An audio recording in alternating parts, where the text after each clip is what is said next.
The stream is going.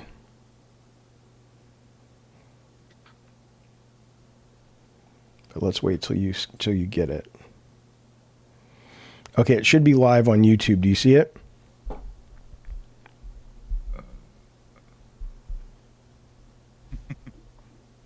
Oh, yeah, I do. Okay, test. Can you hear me? Can you hear me? Adam, can you do a test? Yep. All good. 1, 2, 3. 1, 2, 3. Mr. And Sessler is here. Bukaki, how is it? Oh, he's got like a 7-second delay on YouTube. Okay. Yeah. It's all good? Sounds fine? Yeah. I mean, you're louder than Sessler. I can turn down. Should I turn down or he turn up? I'm going to say turn him up because I'm sure everyone's going to be like, you're too low if you turn Okay, here he is. I've turned him up. Adam, say something. 1, 2, 3. 1, 2, 3. This is Sessler. 1, 2, 3. Hi. I'm your man. And actually, I'm a man. No, you can be. Yeah, that's right. But you're an effeminate man, according to your Twitter. People are saying you read. Oh my God, that guy. Well, that guy is just charming. How is it? Addy Pike, keep Sessler where he is. He's too damn loud.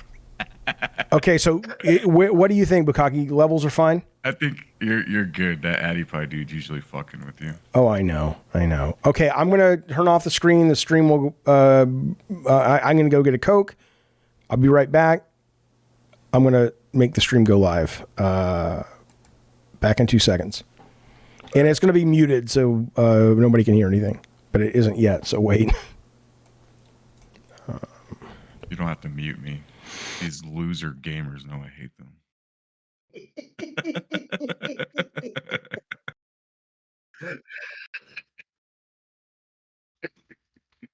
Oh, well, I can't. People are asking questions now, but I can't answer them because you muted me. Good idea. Yeah, go get your fucking soda, dude. Hurry up.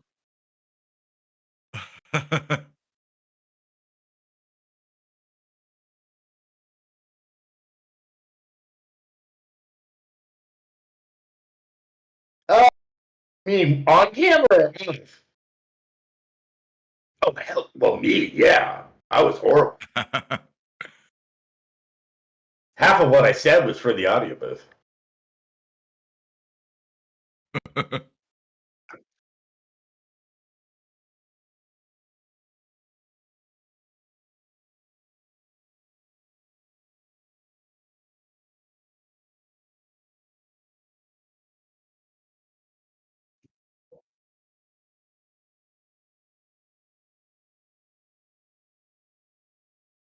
Silence.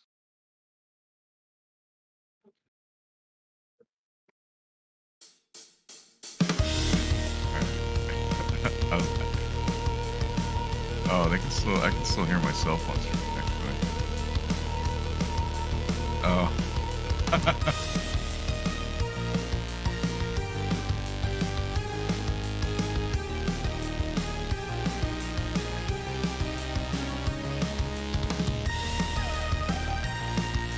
I love Deep and Adam. He's one of my faves. Wow. That's gotta be tough. What do I think about Wolverine? It looks pretty mid. I wasn't impressed at all. Jaffe told me not to talk. I don't know, it looks like fucking Spider-Man, but you're Wolverine. Which I think is what people expected, so cool. But I had enough Spider-Man after the first one. Lord have mercy, I'm about to bust. Narrate a creepypasta or something. No. Mid-brain. That's right. It's kind of hilarious that smell-o-vision is like one of his powers. Says we miss you, man.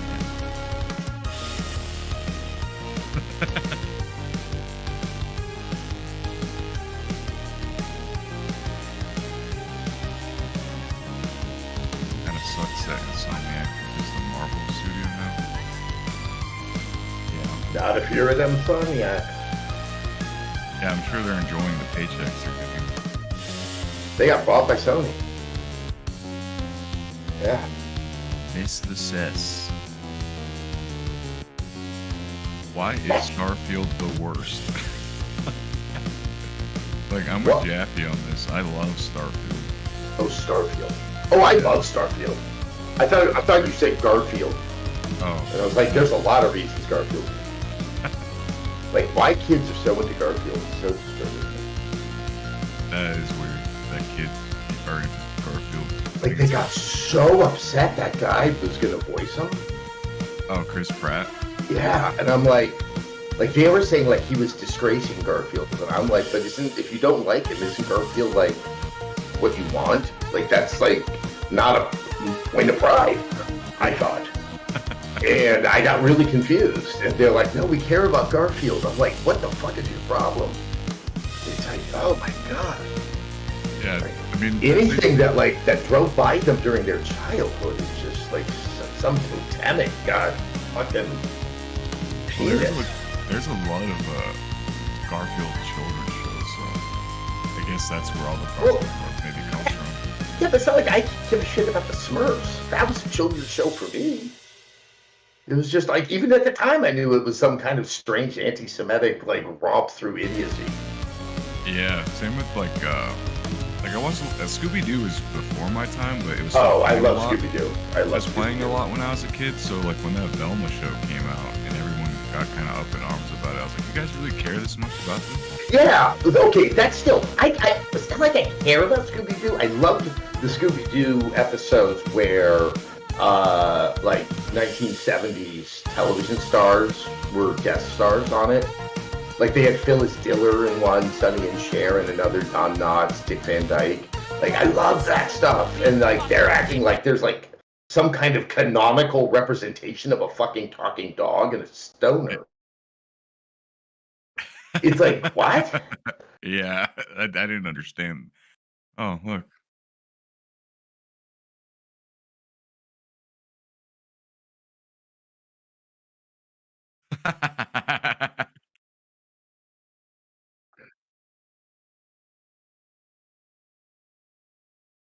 Oh, yeah. Dude, it's been like over a year. I just discovered, so I couldn't remember when I did it last year, but it was late July last year. So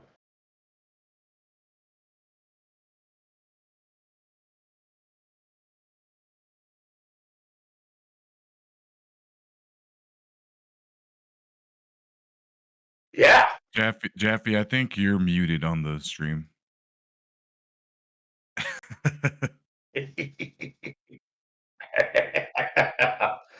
Can the kids hear me? Yeah, I can just take over. You could, and now we're back. So, okay, let me figure out why. My brief moment of despotism. It was excellent. It was excellent. We're gonna. All right. But you can't see anything. Hang on. There we go. We're back up. Okay, fellas, welcome to the show. Here's Adam Sessler. Adam has been here once before. I always love it when Adam does come on. And yeah, you were on in July, and you were saying earlier, a couple minutes ago before we went live, that you were in a place where you couldn't say certain things. And you said, let's save it for the show. So why is this night different from all other nights, Adam? Yeah, I'm going to throw this to you. It's a little bit longer and probably an answer you weren't expecting. The life I led since I last saw you has been a little bit much. But back then, you may remember, I wasn't in this setting. No. I think I conceded I was at my father's house. That's right. Yeah. Nevertheless, I was in kind of a weird place in life where I was trying to get dry and sober. Okay. Which I have now been more open about. Also, I had to make this happen, I had separated from my wife. Earlier, I had also separated to a fair amount from the new G4. I was kind of not able to put up with what was going on there, except I wasn't expecting to be in the situation I found myself in very quickly, which was at my father's house without a job and somewhat estranged. So I was I actually got to still interrupt. doing some stuff. What do you mean you couldn't put up with what was going on there? It was, well, I thought I had signed up for was not what it turned out to be. I would say that's true for a lot of people. I would think that's true for the audience who thought they were getting G4. I mean, I thought we were going to be doing television that was going to have a lot of internet play, where it turned out that it was more like whatever what do you call them? Content creators? Yeah. Like, but like those horrible people that have the houses and they throw their penises out and they're like, what a fucking video, and they make millions. I guess that's kind of what things were geared towards, and like, hope we don't play that. And they just didn't tell you this? There was a lot of, we were at the mercy of a very, very small group of people. Gotcha. And whims were driving it, as was the YouTube algorithm. Oh. That was the other thing I was not aware of. So when it was like, hey, kids like adults to eat horrible food, I suddenly found myself like in things doing that, which is not my jam. The exploit stuff was actually doing fairly well, but it was just I had done the YouTube thing before, and it had almost killed me then.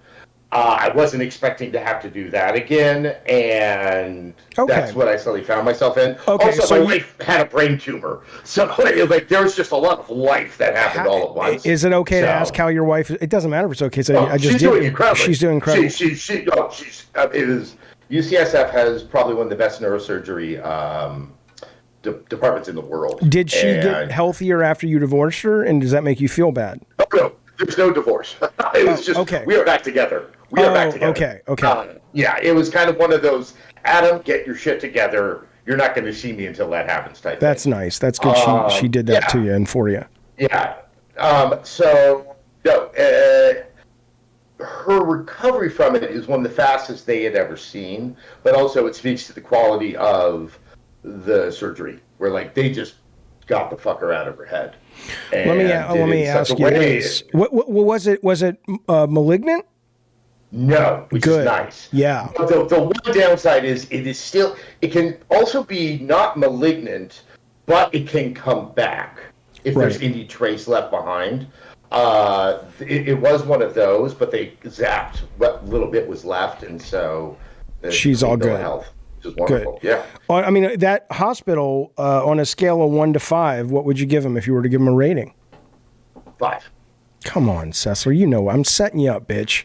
Really? No, I know. It's a 5 out of 5. Got hard. I'll do it I more got hard right there.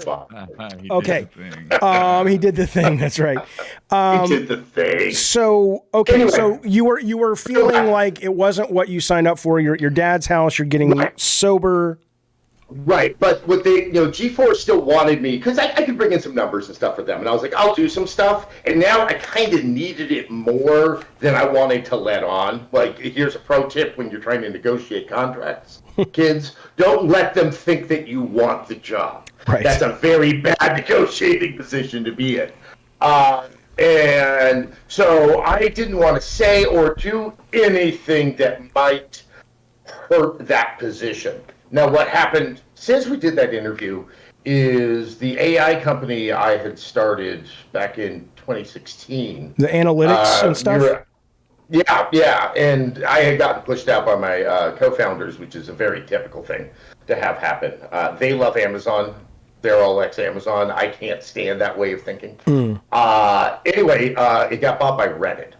So interesting. Suddenly I had a degree of independence I never had before. And that happened. And then new G4 exploded. Right. Yeah. And here's the thing. That helped facilitate a relapse on my part. Because the entire world decided that, like, I got woke, and so I went broke. And I'm like, I sure shit ain't broke. Right. Right. You. I'm alone at my new apartment I could get with my new money. So that put me back in rehab. I got through that. That one worked thanks to some medication. And now I'm back just kind of living a life, trying to figure out what I'm going to do. But Cool. more or less, because I told you I started this Substack. Yeah. It's called Not Your Monkey. Yes. Point being is that I am now at a point in life where I'm no longer at the mercy of the gamer audience, of executives who don't like games or who love, or I'm not at the mercy of the YouTube algorithm. So yeah, I'm now in a position of life where I speak a lot more freely about what I actually think, and a little bit less about the damage I might incur to myself. I gotta ask about the alcoholism though. It's fascinating to me. Yeah. So how long had you struggled with this? Like when you were on the set of X-Play, this was I was always sober. When we were taping, I was always sober. Despite what some kids say about me being on drugs and stuff like that, that's me overworked and exhausted. Right. I drank to get rid of the experience of making television. Right. I was always a really heavy drinker. I would say around, as I've always said, like the election of Donald Trump was where I started to, what I call the beginning of the great unmooring of the SaaS. Working at the AI company, which was fucking miserable. I was a salesman. I have no sales experience. I'm like using all my connections I developed, in my years of journalism. I mean, it's just the startup life. It's fine maybe if you're in your 20s. Now we're in your late 40s. So there's that. My mother passed away, which was a horrible. It wasn't an immediate passing. It was a fairly gruesome, slow falling apart after a surgery. And then once there was the lockdown for COVID, it was just kind of all bets are off. And then it was, what would be unhealthy binges became unhealthy all the time. Right. So, okay. Yeah. And you got sober by, because a lot of people, it always strikes me as one of the most monumental addictions when you hear people talk about struggling with it and staying with it their whole lives because it never goes away. You seem like you've kind of handled it pretty well. Is that just... I'm on a medication that changed the whole equation. It's called naltrexone. It was designed for opioid addiction, but turned out that it was more effective for alcohol. And it absolutely, for me at least, it absolutely negated the craving. Do you find people judge you because of that? Like, I just started taking Ozempic, which I love. It has changed my relationship with food. It's changed some. I have other friends that cannot stop saying good things about it. It's the weirdest fucking thing, but I don't have a problem saying I'm on it. But there's like a shame apparently that people talk about online with if you're doing this Oprah thing. Right. Like, I guess she was hiding the fact that she had taken it. Yeah. I don't know why anyone thought she wasn't. She yo-yos a lot. But yeah, I guess, so here's the thing, and I'll speak to that, is I am not going to ever disparage anybody's path towards getting sober if that's something they want to do. Right. AA and a lot of the stuff around it doesn't work for me. I have a very hard time bending a knee to a boss. The higher or power. Definitely to a higher power. Right. My brain doesn't. That's what got me drinking in the first place, was the bending of the knee. But I know, because I was also doing some counseling sessions, like group counseling stuff that was happening online. And there were people that thought there was something wrong about the idea of using the crutch of the medication. I'm like, no, I just want to get fucking sober. Yeah. Like, I almost killed myself when I had finally won the little battle of life, which was finding independence. These are the years I want to live for right now. Right. But there are people who think it's not sincere, not natural, that it's not the war inside the brain, but I don't have that war inside my brain. I'm about 14 months now sober. Excellent. And it's just, but now you have to put up with the reality. Yeah, exactly. Let me ask you, is that why... It's going to be interesting. Go on. Well, no, because a lot of people online say, oh my God, Sessler's lost his mind. He's always angry. He's always cranky. He's an asshole, blah, blah, blah. And in a lot of ways, one could say that's the healthy, normal response to the world in which we live. But that said, how have you adjusted to the fact that, okay, without that escape hatch, which was the alcohol, you have to live with this shit that clearly the world ain't going. I mean, how do you feel about the fact we couldn't even say Happy Hanukkah this year? I'm not even Jewish. But the I know. So am I. But I'm wearing my Meyer Lansky T-shirt. I'm not allowed to say Happy Hanukkah anymore.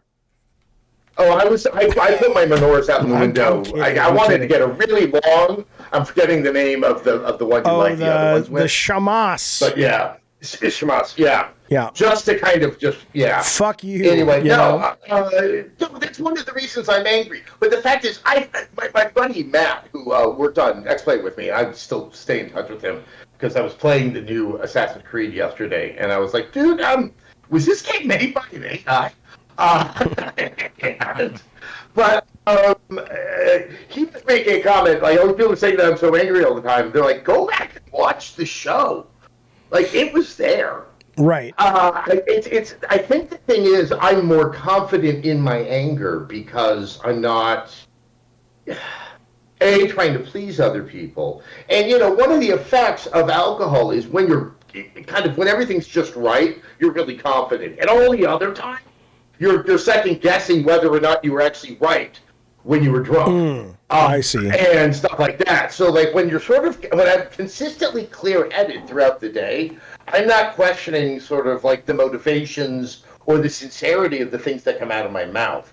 So I think what people are sensing is less the actual substance of what I'm saying than the forthrightness with which I'm saying it. Like, I'm just not going to couch it anymore in something that might seem slightly more acceptable.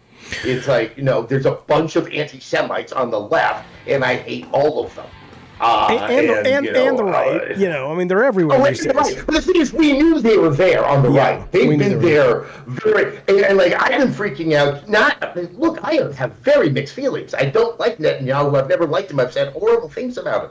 But that doesn't excuse the fact that, like, there's some weird-ass shit that suddenly started happening in this country. And they're from people who I consider to be my neighbors. I don't live in Texas. I live in San Francisco. I grew up in Oakland, which just had a city council meeting where there are some crazy motherfuckers that were going up there denying that these women who said they were raped were raped. I mean, just like stuff that, like, I could have sworn 6 months ago was wholly unacceptable. Yeah. And so, I opened up my yapper about it because I feel it. Well, I mean, I do wonder how much of it is generational, and as I'm 52. Yes. I know you're getting. I don't know where you're at. You're in that range somewhere. I'm at 50. Okay, so and I know it's a cliche and it's a trope, but maybe it is for a reason. Is that the older generation doesn't get the younger generation? But I look at the way a lot of people come at you online, whether it's about your politics or takes on games or whatever, and there really seems to be a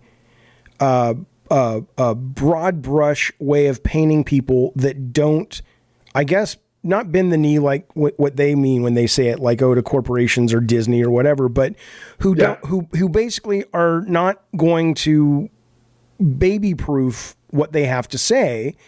And sorry if you can't deal with it. And I don't know, I mean, I get the sense there's a generational thing going on, and that doesn't mean they're wrong. They're wrong and we're right. It just means something about growing up in Gen Z and millennial, wherever that gap is or wherever that group of people are. I don't know. Did they not take a civics class about the First Amendment? Did they not know that it's important to push back on authority? I don't know what it is, but they just seem to be more about let's always be nice. How is it? Well, sometimes always be nice, but there's also, I mean, here's the thing, and I spent a lot of my quality time in social media on Blue Sky, not on Twitter. I use Twitter to just stir the pot. Oh yeah, it's fun. It is fun. Because sometimes I just need to see some blood. I just need to know I can still feel something. That's what X is for. Exactly. Yeah. But on Blue Sky, like, I've been talking to a very interesting and diverse group of people. A lot of journalists, reporters, and even some commentators who are definitely more conservative than I would usually interact with, like Tom Nichols from The Atlantic. And what really it comes, so there's been a lot of discussion about what was happening at Harvard and a lot of the Ivy League. Oh, yeah. And there's this real sentiment, like, don't talk about Harvard, why are we so focusing on the Ivy Leagues?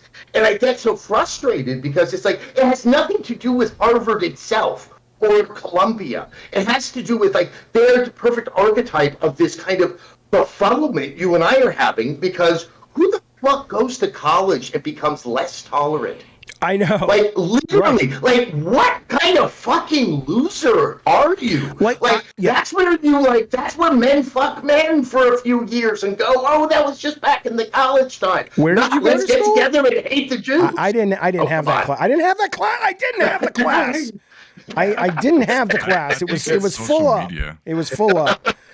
I think part of it is social media because everybody's performing. Yeah. They need to make sure they're on the right side. Because that's the other thing. Is, Jaffe, you and I are the same age. When we were, not the exact same age, but like around our 20s, two big things happened in the 90s. The dissolution of Yugoslavia and one of the most unpleasant civil wars I've ever seen, in Europe, which included the siege of Sarajevo and some war crimes committed, especially by Milosevic's Serbian and Bosnian Serbian army, but as well as the Croats under Tito.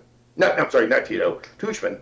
But there was also Rwanda, where, in a matter of hours, two people that the rest of the world couldn't distinguish between decided they hated each other so much that, like, a level of just murder happened.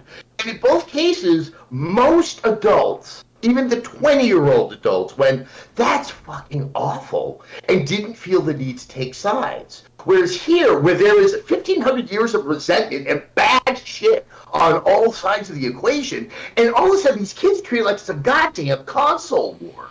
And then you've got to not just rally behind one of the sides, but rally behind it without any regard for reason, for history, for learning anything. I mean, it just... And so that's when I say there is something wrong with young people. Well, I can forgive it if you're uneducated and you're like 15. Okay, you need to, but you're right. If you go to fucking college at all, let alone Harvard, and your position... Harvard makes incredible mistakes. If your position... If you're over the age of 12 and you've been actually educated by more than just, some fucking shows on PBS Kids or something, I don't fucking know. The only acceptable view of this is Hamas is horrible. Netanyahu is an absolute piece of shit warmonger.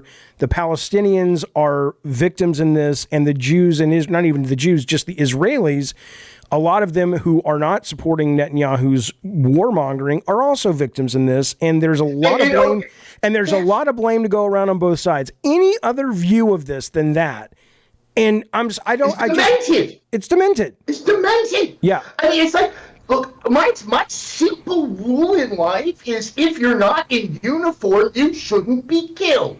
Well, sure. It's a real simple one, and it's like that's it. That's the reasonable way to look at this. But it's like, I have had more little shits trying to explain Zionism to me, trying to explain to me what is or isn't anti-Semitic. Yeah. And I'm like, were you doing this during the BLM protests in 2020? Yeah. I mean, were you doing this during Me Too?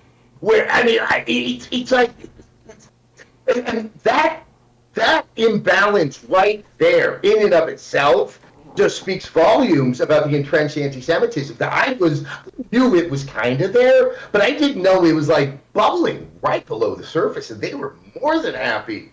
I mean, just honestly, if you're under the age of 30, go eat a bag of circumcised dick. Okay, that's kind of where my feeling is right now. Big fucking dick. That is true, but here's the question, though: is you got to blame somebody. I mean, they're the victims in some ways too, right? Because where do these kids? Is it the public schools and we don't fund them? Is it the parents? That's where I finally look. There is an argument to be made there. I'm just not willing to indulge that argument anymore. That we are in the era of the internet, and one does have the ability to seek out truth. One does have the ability to discern bullshit from truth. That Sure, at some point, but you have to there care has to about be that. moral agency on the part of the young person. Okay, that, like, but you know, the can't You're student- giving people too much credit. Well, right, because to be can't able you? to discern bullshit from not bullshit. Well, that's I'm not saying they will, but they can, and they need to take responsibility for that instead of like almost like this mollycoddling that we give them this exit ramp, like, oh, they're just victims by capitalism, which is pretty much the excuse I hear constantly. It's become this word, like it's just like things suck because capitalism. I use the excuse of capitalism when it comes to that, though, because the people who are in charge, look, it ain't unlike G4 with the guys who took over and didn't tell you the truth of what they were actually doing. You've got all these kids you've got parents who are chasing, money beyond what is healthy because they've been brainwashed and they don't have media literacy. You've got kids that are basically going to school, and because their parents aren't around as much and the schools aren't allowed to really teach them anything other than just very basic facts, like in Virginia, that people like being slaves, things like that, that they look at social media and it's like, oh, this is what it means to be relevant, is likes and comments and all that shit. It's not that they shouldn't have agency, but I do think it's fair to go, they're fighting an uphill battle that you and I in our generation, we never had to fight.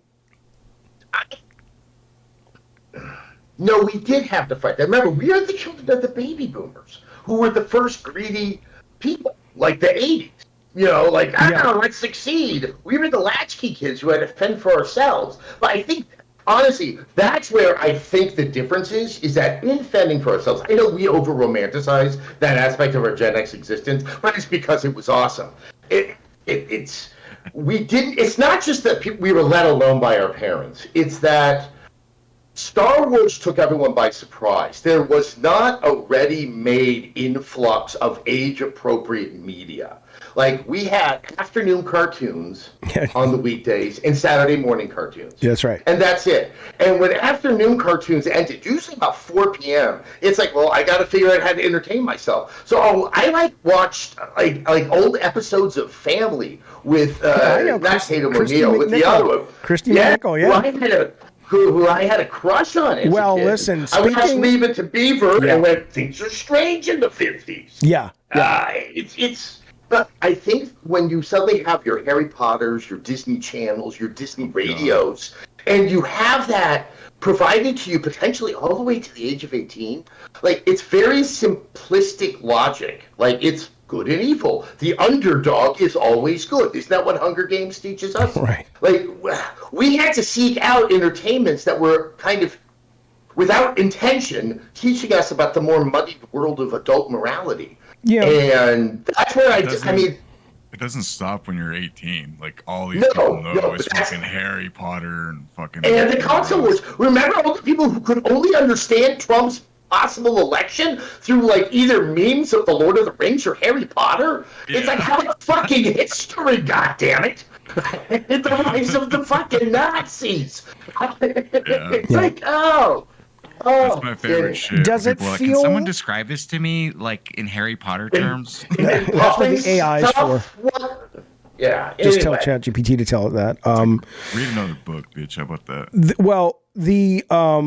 I was going to say, you as G4 were kind of, I don't think you guys were more black and white, but when you mentioned Disney radio and all that, you were also providing that drug to a lot of kids who are now very pissed at you, right? Because now they're adults. Exactly.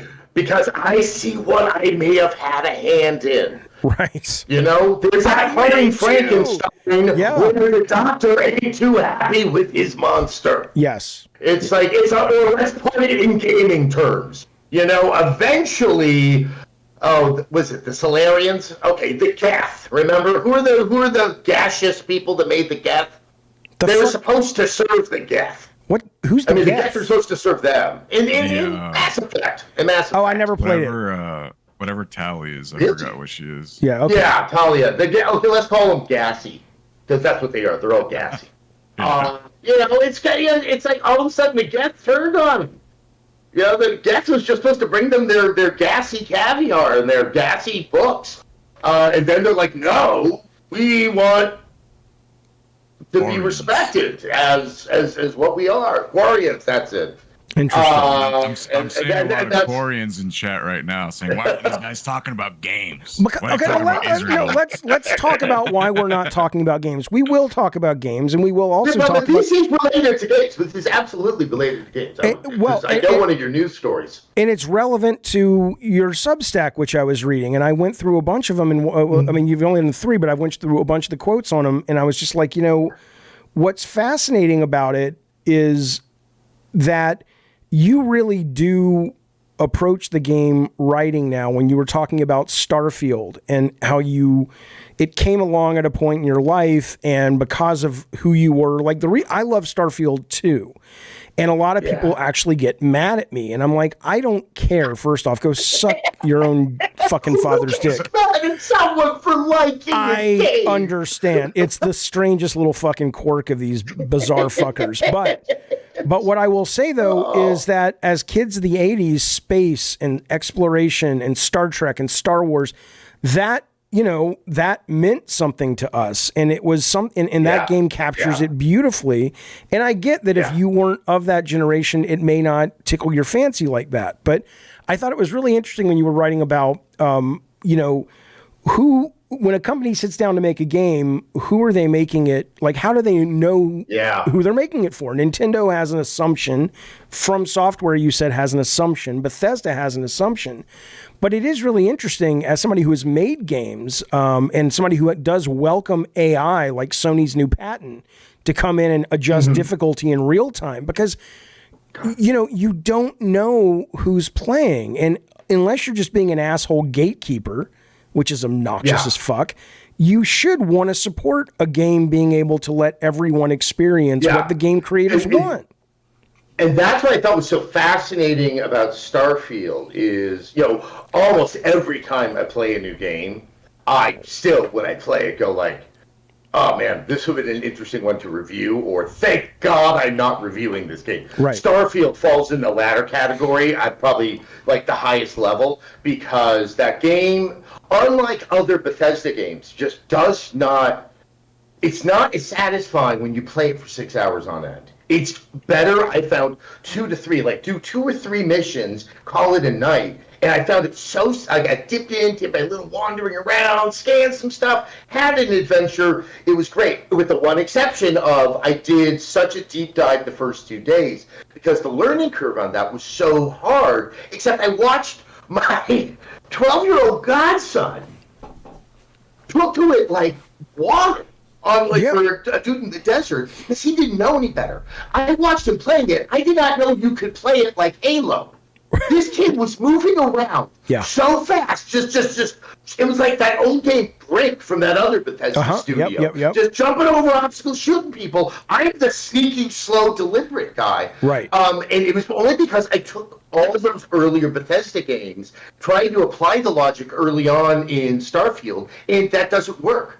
It really it undoes a lot of what it did before. And that's why people say it's the same game. Like, only in the broadest strokes. Like, you really, I don't know, if you're calling yourself a critic and you say it's the same thing, you might want to just... Well, okay, but that's interesting, and I want you guys listening to this. Read Adam's shit. Because there goes that, spilled that fucking thing. Read Adam's Substack, because it really is excellent. But more than that, when he talks about, you talk about when you played Starfield, it was the first time you've played a game that big or from Bethesda where you didn't have a deadline, or you didn't have to stop playing that to go play something else for deadline and then come back to it. And the fact that is how you as a consumer probably play games, it should really make you think twice about really going, well, the IGN gave it a 9. It's like, maybe they did, and maybe a 9 is correct. Or maybe it doesn't take into account, or you're not taking into account, the fact that the guy or girl who reviewed it had like 4 days and couldn't immerse themselves and couldn't enjoy it and couldn't, and as much as I know intellectually, I'm sure they try to sort of create that, adjust for that fact, you simply can't do it. No, and remember, every small bug, when you have an impacted time schedule, the most recent of that was this bullshit that Microsoft played on me with like not enough time for Halo Infinite, which one day I got to go back and see if it's actually a better game than I thought it was. But when you do that to the reviewer, and I think most reviewers don't finish games anymore, and like the game companies have decided that's what happens, even though there's no kind of tacit understanding. I guess it is a tacit understanding. It's not a formal understanding. But every glitch, every extra second to a load, all those small things get amplified when you're a reviewer, because that is what stands between you and finishing your job. Like it's like traffic. Right. And so you've got to have a really, really, really good game to overcome that sort of obstacle. And yes, reviewers do try to adjust for that in their head. There's a flip side of it, which I call the Les Miserables effect, because I can't stand that musical, and everyone else in the world thinks it's like the best thing ever. I'm going to sing a little bit from it for you right now. Do you hear the people sing? Bukkake's getting hard. Anyway, sorry, go ahead. The Les Mis effect is what? Well, when you spend that much money and spend 3.5 hours, you're going to find a way to tell yourself it was worth it. And that's the other thing, that when you review, I think it happens to young reviewers a lot, is that at some point, like when you're hour 12 into something that may not be that good, you're going to find something to enjoy there. And that's kind of the other instinct you have to fight against, because it's kind of another great example. Back when I was in college in the 90s, kids, there was, after Vanilla Ice, there was this other guy named Snow, who was a white dude that was trying to build. There was allegedly from Liberty City, which is the worst part of Miami, who did reggae, but it's more like it's more like the raga stuff, the dancehall stuff from back then. And he had a song called Informer. Oh, I love that. And That's we great had way too much. Yeah, and my roommate just watched way too much MTV my sophomore year of college, and I watched him hate the song the first time he saw it. And then the next time he's like, I guess I like the hook, I like the bridge. And then he's like, yeah, there are some things I like about it. By the fourth time, he sat down to watch the entire video. There are ways your brain, if it's like Stockholm syndrome. You will find a way to endure the unendurable, and that's what you have to fight against sometimes when playing certain games. And it kind of is interesting because yesterday on the show we were talking about howlongtobeat.com, and they just published a bunch of their top 10 list or whatever, and one of them was the number of games that were the top 10 games that were retired, meaning people shelved them, And the vast majority of them were Game Pass games. And at first, people on Twitter and even in the chat were like, see, Game Pass sucks. And I was like, or when you don't make a financial investment and you are basically playing on your own time and you can jump to other things, that is probably what's driving that. And in that, what a wonderful piece of design advice for designers. It's like, shit. People were loving our game, and because people even in the chat were like, well, if you pay for it, you're going to play it longer. I'm like, that doesn't mean it's good. The game, anything you give your time to should be worth it. Have you walked out of a meal that isn't great? Right, or yes. No, you might fight about it at the end, but you don't tend to leave halfway through the meal. No, I walk out of movies and shit all the time, though. But a lot of people don't. I've actually walked out of a couple theatrical presentations. Right. I saw some people butcher George Bernard Shaw in a way that was so appalling that the I actually got up. George Bernard Shaw, the Irish playwright from the 1920s. It was just a production that happened here. Oh, okay. But I actually stood up in a huff. Like, I wanted to be seen walking out. I was so, just not taken. Not into it. Okay, that's fair. But yeah, okay. And then Adam Sessler, you no longer give a fuck about these people online. That's right.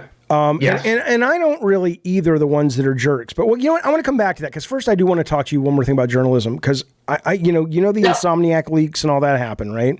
Well, yeah, I assumed that was the news story we were going to talk about. I have tons of opinions about that. Okay, well, I want to talk. Yeah, so let's start with that though when it comes to games because my video was copyright striked. I was like, I'm not showing the Wolverine stuff or anything, but I did end up putting a clip from one of the slides talking about finances of the games.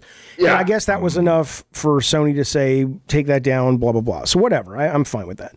But I wasn't going to talk about the Wolverine footage. I did watch it. I wrote to some people at Insomniac and said, dude, there's this one part in it. It's so fucking good. It's just great. But I'm not going to show it. I'm not going to talk about it because that seems not good for me. But like as a developer, and it just seems wrong to spoil that. But the other stuff, I get it. But at the same time, though, I saw a bunch of journalists going online today going, like Greg Miller did it, and I like I don't really know Greg that well anymore, but I he's fine. He's a good guy. Greg's a very good guy. And then Victor Lucas, who I like a great deal, but a lot of them were kind of like, and I saw like 5 more going. It's like, check yourself, be moral, is all this shit. And I'm like, and even people who were defending the leak, on Suicide Squad, which happened yesterday as well. It's like, otherwise, yeah. And people are like, this is bad and the team hurts and it's bad for the company and all this. And I'm going, okay, this is Warner Brothers who's charging $10 a fucking skin for Mortal Kombat. It's like, and you guys who are professional journalists, yeah, you need to keep the relationships good, so I get why you're tweeting that, but don't fucking get on a soapbox and a high horse and act like people aren't going to talk about this. But Jaffe, the first rule of games journalism is police others' games journalism. That's true. It is the single most fucking annoying. Honestly, I had spent all morning watching people. It's like, get the over yourselves. My God, it is newsworthy. Guess what? Yeah. Like, it's newsworthy, and it's really goddamn unfortunate. Everyone knows I love Insomniac. I actually consider Ted Price a goddamn friend. Yeah. James Stevenson over at Insomniac is someone who, like, it's the most touching story I could ever tell you about the games industry, because I helped him out and didn't know it. And when we became friends later, I was friends with him for 10 years before I even found out he was the kid I helped out when he was a teenager. Anyway. But no, there's news there. There's tons of news there. It's news. It's interesting. It's unfortunate, and it's also eye-opening to things that we never get to see. And it paints a picture. Sony could punish you for it. Yes. Now, the one thing I would say is, I don't want to speak for Greg Miller, but like there is, I think, a great difference between people who work in the influencer space and the journalist space. Sure. But there was a very gray area in there, and obviously, Greg, when he was originally over at IGN, falls more squarely in the journalist space. We didn't have the influencers space, right. Back then. But influencers like that's a whole different dynamic that you need to maintain. But at the same time, that's not when you want to be throwing stones on other people. Yeah, or their glass houses. Secondly, it's like, if you say, I feel the same way about the Harry Potter game at the beginning of the year. Is that, it's like, no, you don't get to, if you're going to say that you're going to pick and choose based upon what you think is morally a viable game or not, fuck you. That's ridiculous. Right. It's like, the minute you start to say that you're making those decisions, you have stopped being a journalistic outlet for as far as, like, you're some weird advocacy group. And, like, don't, get all upset when people start to give you shit for it. Like, it's like, you can talk about the J.K. Rowling issue inside the game, but to deny the game's existence, like, that's just creating your own fucking reality there. And that's the same thing that's happening here. What I would have done on X-Play, I would have probably run with the video. I hate to say it. I've been going back and forth in my head. You mean you would have shown the footage of Wolverine? Right. Well, the thing is, at G4, they can't put a strike on us. Like, I don't think... No, of course, yeah. It would be like WikiLeaks. It would be like WikiLeaks, and it's like, well, you can't run at ABC. It's like, fuck you, it's news. Exactly. Yeah. But what I would do, because we were able to go on late at night, and so we would have some time before we could do that, I would have attempted to find someone. Say, I might have called you up and have you help walk me through the actual internal use case for that video. We would have then contextualized it for the audience so they don't think that this is what the game they're going to play is going to look like. Like, I would have actually tried to pull the necessary information out of that, not deny it wasn't there. Same thing with the whole, list of like sort of what the planning events were. Is there anything unique about this? Is this pretty much par for the course? If it's par for the course, then maybe we just kind of throw up a quick 2-second graphic of it, and like there's no reason to linger on it or anything like that. But and that, then probably want to go seek some comment of, does anyone think that Sony's now going to hold to these plans? What does it mean? How significant is it? Right. The blackmail itself is the real story, Sure. not the content they blackmailed from, but that is still the story itself. Yeah, and well, go ahead. I guess it's just like, my God, people seem to be so much more interested in, assuaging whatever team they need to be on to get their clicks. I mean, it's like being an adult. Adulthood means difficult goddamn decisions, which is why you don't take sides between between Hamas and Netanyahu. You just call them both assholes. I mean, this is still, in my mind, all one of the same thing. It's this performative solidarity with the game industry. I mean, half of these like sites and stuff like that, do the people who work at Insomniac even know you exist? I mean, it's strange and borders on the delusional. Yeah. Well, a lot of them want jobs at these companies. They don't want to be games journalists. That's part of it. Well, no, and that's fair. Being a games journalist these days is like miserable. But I guess all of them acting like they're better than that. Like, how the fuck did the Pentagon Papers work? Somebody, Ellsberg stole it from Rand. Yeah, you can't say that like somebody was out there saying you're facilitating a crime. Oh my God! Right, like that, like just says like that's. Oh my God! It's like no one even like the garbage coming out of people's mouths around stuff like this. And also, I take a little bit of fucking umbrage because like it was fucking Kotaku back in April of this year that branded me a fucking racist over a situation that they didn't even try to reach out to me about. Yeah, they don't care. I found, like during the period of time that everyone's calling me a racist, I guess the quasi-journalist behind it, like trying to reach out, like I was gonna find the tweet when I'm getting like hate stomped by half of the internet who thinks I hate Asian people, which was fucking news to my Korean and Japanese wife. But anyway, listen, it doesn't go away. It doesn't go away. That's the thing that I'm getting much better, but I'm still struggling with it a little bit, which is, so many people. I was thinking about this the other day. The only way you can win on the internet and win with modern fandom, at least at a large level, is to never say anything at all other than beautiful vanilla, offend no one. Because anything else that you say will, get totally taken out of context. And not only that, though, it will live forever. And it will, people, I see people calling me alt-right. And I used to. I saw it happen. Somebody I know actually kind of said that about you. And it's everything I can. It's everything. It's everything I can do. I am apparently anti-trans. I am woke. I hate Asian people. I run the entire gamut. But that's the thing. That's why I got to buy my freedom. Where, like, when that happened, I refused to apologize. Here's what actually happened when I got called a racist. I've never said it out loud. So, I can't remember the name of the developer who did the game. He's a weird dude that actually, most of the time... Which game? His stuff... It's these weird 2D action games. Jonathan Blow? No, dude, Japanese. No, these 2D kind of hack and slash games. Someone's going to probably say it in the chat, so feel free to yell it out.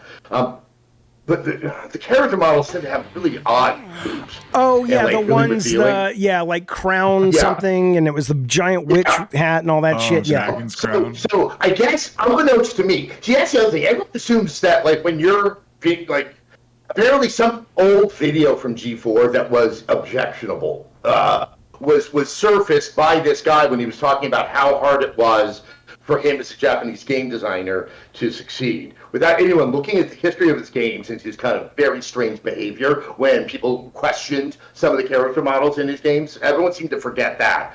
So I guess there was this video that he showed of us making fun of the game, and then some stuff that was making fun of the pronunciation of his name. His last name is like Sake. I'm not in the video. Anyway, I didn't know any of this. All I saw in my replies, my Twitter feed, was someone bitching about a review we gave a game 15 goddamn years ago, which happens a lot. And so I didn't look at the video, check to see who the dude was or anything. And I was like, God damn it, can't you people put well enough alone or something?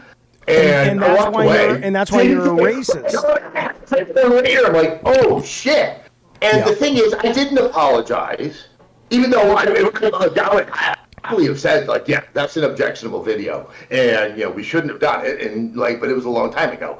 But it's because you can't apologize on the internet once that mob gets going. But the other thing is, I disagree with you. They can forget. They can resurface it, but the thing is I can do the whole step and repeat thing that we saw, like from Drew Barrymore and all those people about, I like to say the perfectly I'm sorry, and everyone says something, and it's completely insincere. I was like, I fucked up. It's not genuine, but I fucked up. I'll take the L. Did they believe it? And it just went away. But probably by bringing it right now, I caused more trouble for myself than I did by not even responding to it back then. I can't believe the people when I guess they don't necessarily have to believe it. They just have to believe, see, we got one.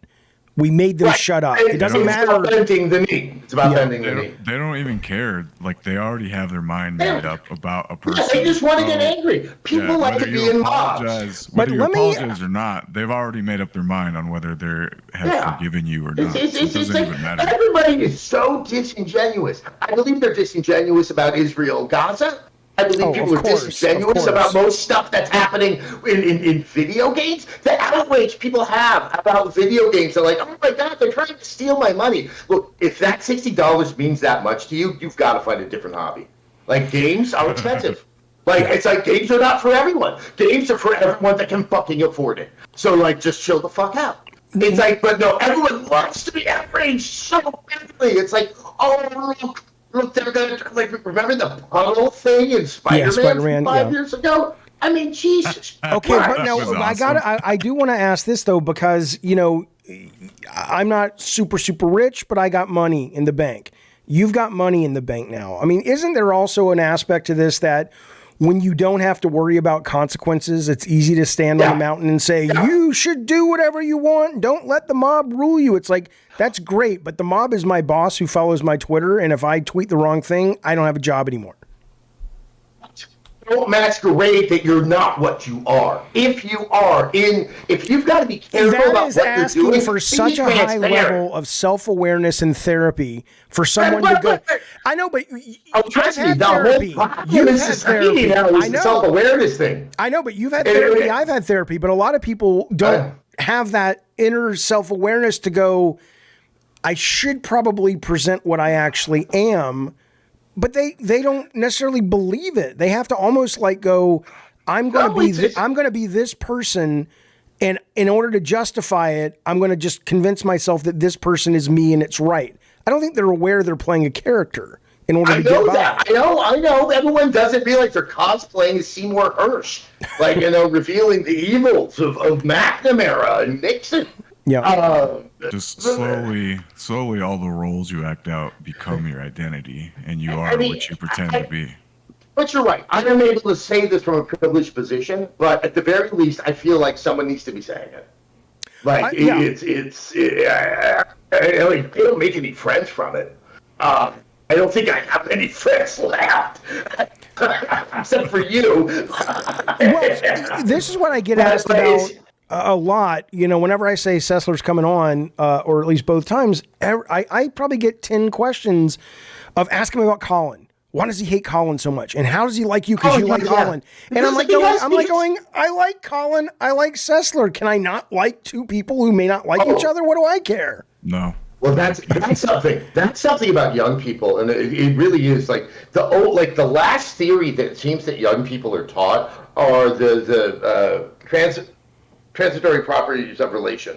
More or less, if A equals B and B equals C, A equals C. Right. Like one of the earliest things you learn in algebra. Yeah. And like that's it. And like that math they apply. I mean, it happens with game reviews constantly. Well, if you gave a 5 to this and a 5 to this, it does have to be the same game. No, that's not how it works. I didn't say that. I'm not using math. I'm using math as a thing that we all understand what it is. The 5 is still representative of something. I mean, it's like that pedantic, reductive way of thinking, which apparently I helped create in the audience. Right. But like the thing is, I look at it, and when I'm angry, that's me just trying to express my horror at what it's like literally, it's people who think that way that are now in the streets talking about Gaza, Israel. And like that's the part where it's just like, and yeah, I feel guilty. I'm one of the guys that started Angry Guy Talking About Video Games thing that helped usher in this asinine era that we're all like that is the shit sandwich I'm eating, and that's another reason why, like, once I was able to kind of take off a few of the chains, I feel that I have to scream it from the mountain like a crazy man. No, I think it's good. If people are willing to hear you, and the thing some people hear me. Some people don't, the thing I've learned is that there are a lot of people who may not say anything, but they appreciate it and they believe it, and they go, "I know what's real." And I don't fall for the bullshit. It's real to me, damn it. Yeah, you're right. So I love that. And let's be clear though, the Asians. I mean, come on. Although I will tell you, I will tell you Learn how to that drive. I will tell you that Jen Psaki, who's not Asian though, that's my girlfriend. Would you leave your wife for Jen Psaki on MSNBC? I'm not married. She was Ben's first press secretary. Yeah, she's redhead. I'd leave my wife. No, but you know what? I would never leave my wife for anyone. We're just going to get that one out right now. But I love, who's the former Bush advisor that does like the 2:00 slot? I blank on her name. Anyway, I like her a lot. Bukaku, can you find out who that is? I don't watch. No, but just put MSNBC female anchor 2:00. See what it is. Come on. And that's West Coast, obviously, not East Coast. McClinney. No, Jen Psaki's the shit. I adore Jen Psaki. I'm telling you, man. So Megan Radford. No, I might be. I haven't watched MSNBC. Yeah. Okay. That's another way to stay sober. Don't watch cable news. I know. Really easy solution. Nicole Wallace. That's it, Nicole Wallace. I think I know her. Yeah. So you on the Insomniac stuff though. I mean, let's talk about some of the leaks then. I personally go, I'm not going to get into the footage. I can tell you that some of the footage is exceptionally early. The game is not coming out now, they said, until fall of 2005, which makes all the sense in the world. You've got Wolverine out in 2005. 2025, yeah. Yeah, and you've got GTA 6 out. And you've got 2026. Venom might have been 2025. But and you've got the PS, you've got the PS Pro coming out. So, I mean, it's going to be, that's the place to play those games. But well, also, you want to anchor your PS, I mean, as they did with Miles Morales, like anchoring with Venom. A mid-step console to one of Insomniac Spider-Man games is a very, very good idea. And it's interesting what they're talking about, where they're saying, hey, we're going to make Venom this kind of bridge between Spider-Man 2, and I guess they're going all in on MCU in the sense that they're making Spider-Man 3 a two-parter each part comes out the year from each other. And so it's really, I mean, I'm fascinated by this. But, actually, that makes sense. I wrote a Spider-Man 2 essay. I had to stop it midway. I read it and I liked it very, very much. And I have stuff to talk about if we have time on that one. But I love that game so much. And the way it does set up 3, the two-part thing makes all the sense in the world. Because I bet you that first one's going to be very Miles Morales heavy. Right. Because that's how they and the second game. And then the second one is kind of your Dark Knight Rises type affair. Yeah, I mean, so I thought that was very interesting. And then the thing that really that I made a video that got taken down on, but it's because I showed stuff. But they released a slide that showed the budgets for Spider-Man 3, Venom, and Wolverine, and it used to be, you could say, these budgets are getting north of 200 million.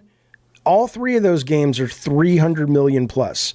Now, I'm asking you now because you have better experience in this. Yeah. Are there any kind of, I guess, almost amortized licensing costs that they roll into every game, or is all of that taken care of on some other balance sheet? There is also else? a slide you can see that talks about their relationship with Marvel and talks about how much they spend for the licenses, and they're guaranteeing. So like out of that $350 million that is Spider-Man 2 spread across 2 games, or a single game for Wolverine, which is like 308 or 10, they have committed to spend $30 million in marketing for all of the Marvel games that they do. I don't know if that 310 includes the 30 or that's separate, but even that, so let's assume it's 200, 280. So low. Yeah, I mean, yeah, it does sound low, but $280 million. That shows you the strength of Insomniac, the quality of their games. Right, because the other don't have to go overboard. Like $30 million is just so you can just reinforce the release date. I don't think that's correct. I think that says the strength of the Marvel brand. And here's how I know, because the other slide showed Ratchet and Clank, which I think Ratchet Rift Apart is just the knees bees. So I think it's excellent. Oh, so good. Yeah. Well, game, Insomniac, as I said in that review, look, Insomniac's ability with controls is just, that's why it works with Spider-Man. They understand controls like no other studio out there. But that game, which is the cheapest game they've made, it was under $100 million, at least on this list. They actually lost money on that game. Yeah, I'm not surprised. I'm not surprised. And people were like, well, that's because it was a launch title. I'm like, yeah, but this is a recent list on a chart, which means, you know, it's not like they haven't taken into account what they've sold since then, even at different price points. There's so many games coming out. Who's going to go back to a game that came out like 2 years ago? Yeah, but doesn't that alone says so much bad about the nature of the industry, and maybe how long games have to be, and how long games take you away from other games. I mean, the fact that games, you can find 2 or 3 games and play nothing else all year. I mean, that's great for the business people, but for creatives, it's like, it's terrible. Also, in 2025, and I said this back when Grand Theft Auto 5 came out, when Grand Theft Auto 6 comes out, what's probably going to happen is, are you going to be the one other game people get other than Grand Theft Auto 6? Right. Like, that's what everyone's going to be fighting for, is that one purchase. Because that's what, you know, is like, that's, I mean, it might be different because the rise of the persistent shooter type thing. Like, we have seen some other stuff, like Fortnite and things emerge. But you're absolutely. I mean, it'll be interesting. What in the world this industry is going to look like in 5 years is going to be fascinating, because Jim Ryan thought he had the tiger by the tail when it came to service games, and I don't think a lot of people were like at the time going, "You're an idiot." I think a lot of people were like, "Well, yeah, you got to get some." I felt everyone needed service games. I mean, they're not something I play Destiny 2. Yeah. Because I do enjoy them, but the thing is, I think service games were doing really well. I should have even realized this, because there was still that paucity of games. The COVID effect, there was like there were these big dry spells of interesting games coming out. Yeah. And the service games did. That's when I started to move towards them. We've now hit this point where maybe June, July next year, I think that's even doubtful, especially with Game Passes and things like that, where people can now look at this reservoir that they can pull from.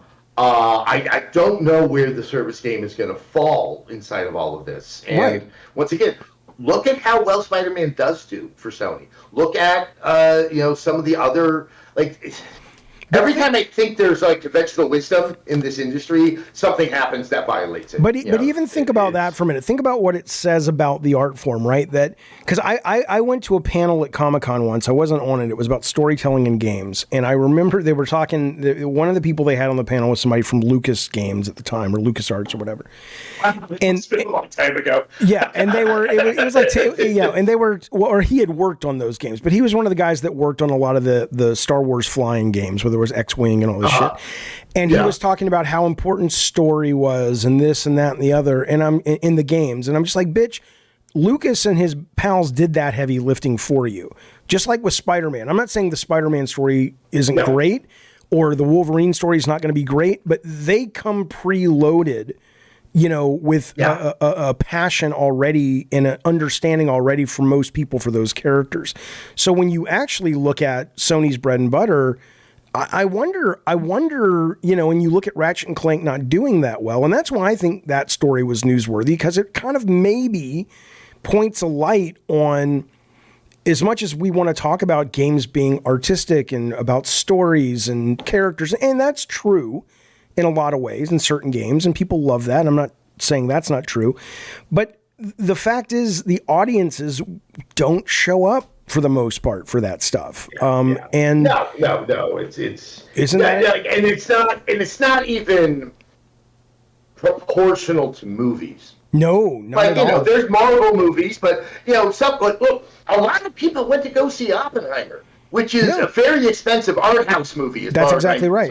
And a lot of people that does not happen in games. No, and a lot of people watch it on TV or watch streaming movies that aren't the big Marvel movies, but they're still watching and consuming smaller independent character stories and all that shit. So yeah, it's just telling that. And again, I blame game journalists to some extent, but it's just telling that we do have a little. I'll tell you, because we do. What about Hideo Kojima? We'll get to him in a minute. We're going down the list, bitch, like Billy Maguire, Billy Madison. Sorry, but anyway, I look at God damn it, Bukkake, you son of a bitch. What was I talking about? You. Oh yeah, game journalist. Yeah. Fuck you. So you look at this jizzing that happens on a lot of these AAA games when it comes to story.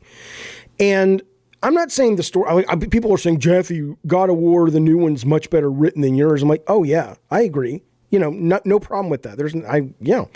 But, and so they're well written, they're getting better written, but using gameplay or using the medium to really tell stories and using the medium to tell messages and evoke feelings through play mechanics, that is a real thing. And you see that way more often in the indie space and the AA space. And yet the journalist, it's like, we're not putting that on the Game Awards. It's and so it just comes off like a fucking what was the earlier game bullshit. From the It Takes Two guy? Yeah, Brothers. It was where you can... Brothers. Yeah. That was the best storytelling through gameplay I had ever seen in my life, because what happens at the end broke my heart, and it only worked because of the control scheme. Right. And it's just one of the most brilliant things, and I put it at the top. I remember I said, when I finished playing it, I couldn't shut up on the Twitters about it, and I remember some kid threatened me if I put it on my best of the year. Like, that's the fucking demented mentality of these little shits. Entitled little fucking mollycoddled little fucks. But where did game journalists go wrong? Is it just I'm gonna guess. You tell me if I'm right. Because I know some of these guys. I know Colin went to college, I think, for journalism. I know Greg Miller went to college for journalism. Most of them didn't. And certainly none of them studied critique, right? But I wonder if it's because, like, your stuff, when you were writing about Spider-Man and you're talking about how it evokes kind of this sense of childhood that you never have anymore, but you were able to connect with your mother who had died, and you were able to kind of, you're writing about it in a way, and I'm not saying everybody wants to read something that deep about the Spider-Man game, but it's almost like it shouldn't be so rare in games that we are building a generation of at least a niche of gamers that really can take even a AAA game and go, what is this really about? And even though and most people believe, you're an idiot, that's not what it's Spider-Man, you're just shooting, shut up. And it's like, okay, fine, you're a moron, you're a mouth breather, you're a knuckle dragger, but the smart people in the room, maybe we could build that audience, but it's like game journalism just missed it. Well, there's two things. I do put a fair amount of game journalism, and I had a part of that. The other is the financial realities of game journalism. This is why I go back to the transparency thing. SEO. Like, that's the other thing. Brothers. I did a video on Brothers. I'm certain I did. I think I probably did 3 videos. And probably nobody watched them. Yeah, part of that is SEO. Yeah. And the margins, there are no margins in games journalism. There are no margins in journalism. Bezos for reasons I don't know. Fucks over poor Gene Park and that incredible team that he had out there over there at the Washington Post. Because for some reason, why do you need to have God, go watch Citizen Kane. The newspaper in Citizen Kane never made money. Yeah. Anyway. I asked Gene that the other day. It's like, why the fuck are people like Bezos owning newspapers? They're the last because people. Ideally, because they don't. It's fashionable to have it, and they don't need to make money on it. Why he has to bring his absolutely demented style of humans as commodity logic to a goddamn newspaper because there's societal value from a newspaper. Anyway, but I digress. There's many things. I think one of the key ones is there aren't enough old people doing games journalism. And I'm not meaning this actually to say there's something special about me. It's they're pushing out. Once you get to a certain age, like you can't make good money on it. Like you can't raise a family and shit on that. Yeah. Like you've got to leave and go to something that's a little more stable and is actually going to pay money. So then you bring in these young people who like would write about me as a racist, who don't have older editors saying, is this worthwhile? I mean, or older editors who could have figured out how to get in touch with me so I could give comment. Right. It's like they're all in these like hermetically sealed, youthful little bubbles with their fucking boba tea and whatever. Right. And they don't understand, like they don't have the context that older, more seasoned writers can bring to the table. Second, people are humans. You get caught up into that. I don't even think it's about the content. It's just about the clicks, right? The headline. It's not that cynical. I actually don't. I've done that because when I was in a really bad mood, I did stuff just for clicks because I became so nihilistic. Everyone around me was like, Adam, please don't do that. Please don't do. We put up a video at Rev3 which said that Dark Souls 2 is just a ripoff of Flappy Bird because I knew it would get clicks. Right. That was back when like those From Software fans were like, oh my god, it's like you barely needed to have a little dribble of pee on their face for them to just like explode into an exorcist rage. It's so easy. I don't find any limit of pee on my face is acceptable, but I mean maybe there are people. I wasn't aware there was a limit, but okay. It's don't kink shame. Okay, that's what I'm saying. I understand. But the other is hate does sell. Like that's the thing. It's like Gamergate taught us that. Trump taught us that. When I did the thing that still kills me about the Sessler soapboxes I used to do is the majority of them were not angry. And everyone says, I love those rant videos you did. And most of them I wasn't ranting. I was talking off the top of my head. And so I would get kind of impassioned. You're passionate. But I wasn't necessarily angry. Yeah, that's the other thing a lot of people don't get. And maybe it's a culture thing, but passion is not bad. Passion is what you want people who make shit to have. And there's the third part. And I think it's because... And I don't know about Colin or Greg or any of those guys. I only know a couple of people that went to journalism school. Yeah. The ones that I do know went to journalism school are Totillo. Schreier, probably. Little Schreier. Schreier, thank you. I just absolutely brain farted there. In Klebeck. And they truly practice journalism. Like, they go through... Like, their bread and butter are... research stories, getting quotes, putting up stories, stuff like that. Yeah. The thing is, journalism is not criticism at all. Like the two, like they're not. That's why back when you had physical papers, you did not have reviews of fuck all in the first two sections. In the local, in the national section, you had it in the arts section. It's an entirely different staff with an entirely different set of qualifications. My background is I'm a lit major, and I was taught to analyze. I was also like a language theory guy, and so that's how I like to look at games, and I start to see what their connections are to other cultural events, to other like art forms, other media, and like how it's part of that overall process. And that's how you can create, or even a political process, and that's how you kind of like can create some meaning or understanding or a sense of value out of that. And I do think that. Just because you have an opinion on a game doesn't mean you're going to make a good critic. A.O. Scott. No, again, that's what. Oh, keep going. Keep going. Oh, A.O. Scott, who used to be the film critic for the New York Times. He's my hero. He wrote a great book called Better Living Through Criticism. He did not go to film school, but I can't remember. I think he was supposed to be a book critic. He is now critic at large for the book section. And that's why I think his film reviews were so good and why I love them so much, because the way I always looked at it is, even if I didn't like a game, I kind of wanted to know why I didn't like it. Okay. And if I really liked a game, trying to find out why is it fun. It's a very hard question to answer, and I think that we've decided not to answer that, and it's because of what happened, I think maybe 10 years ago, back when all of a sudden the press decided that their most important job was to keep the poor little reader from getting scammed by the evil game company. And what it did is it turned games into consumer products. And then it was like, my review will protect your precious $60. That's why I will happily say, fuck your $60. I don't care.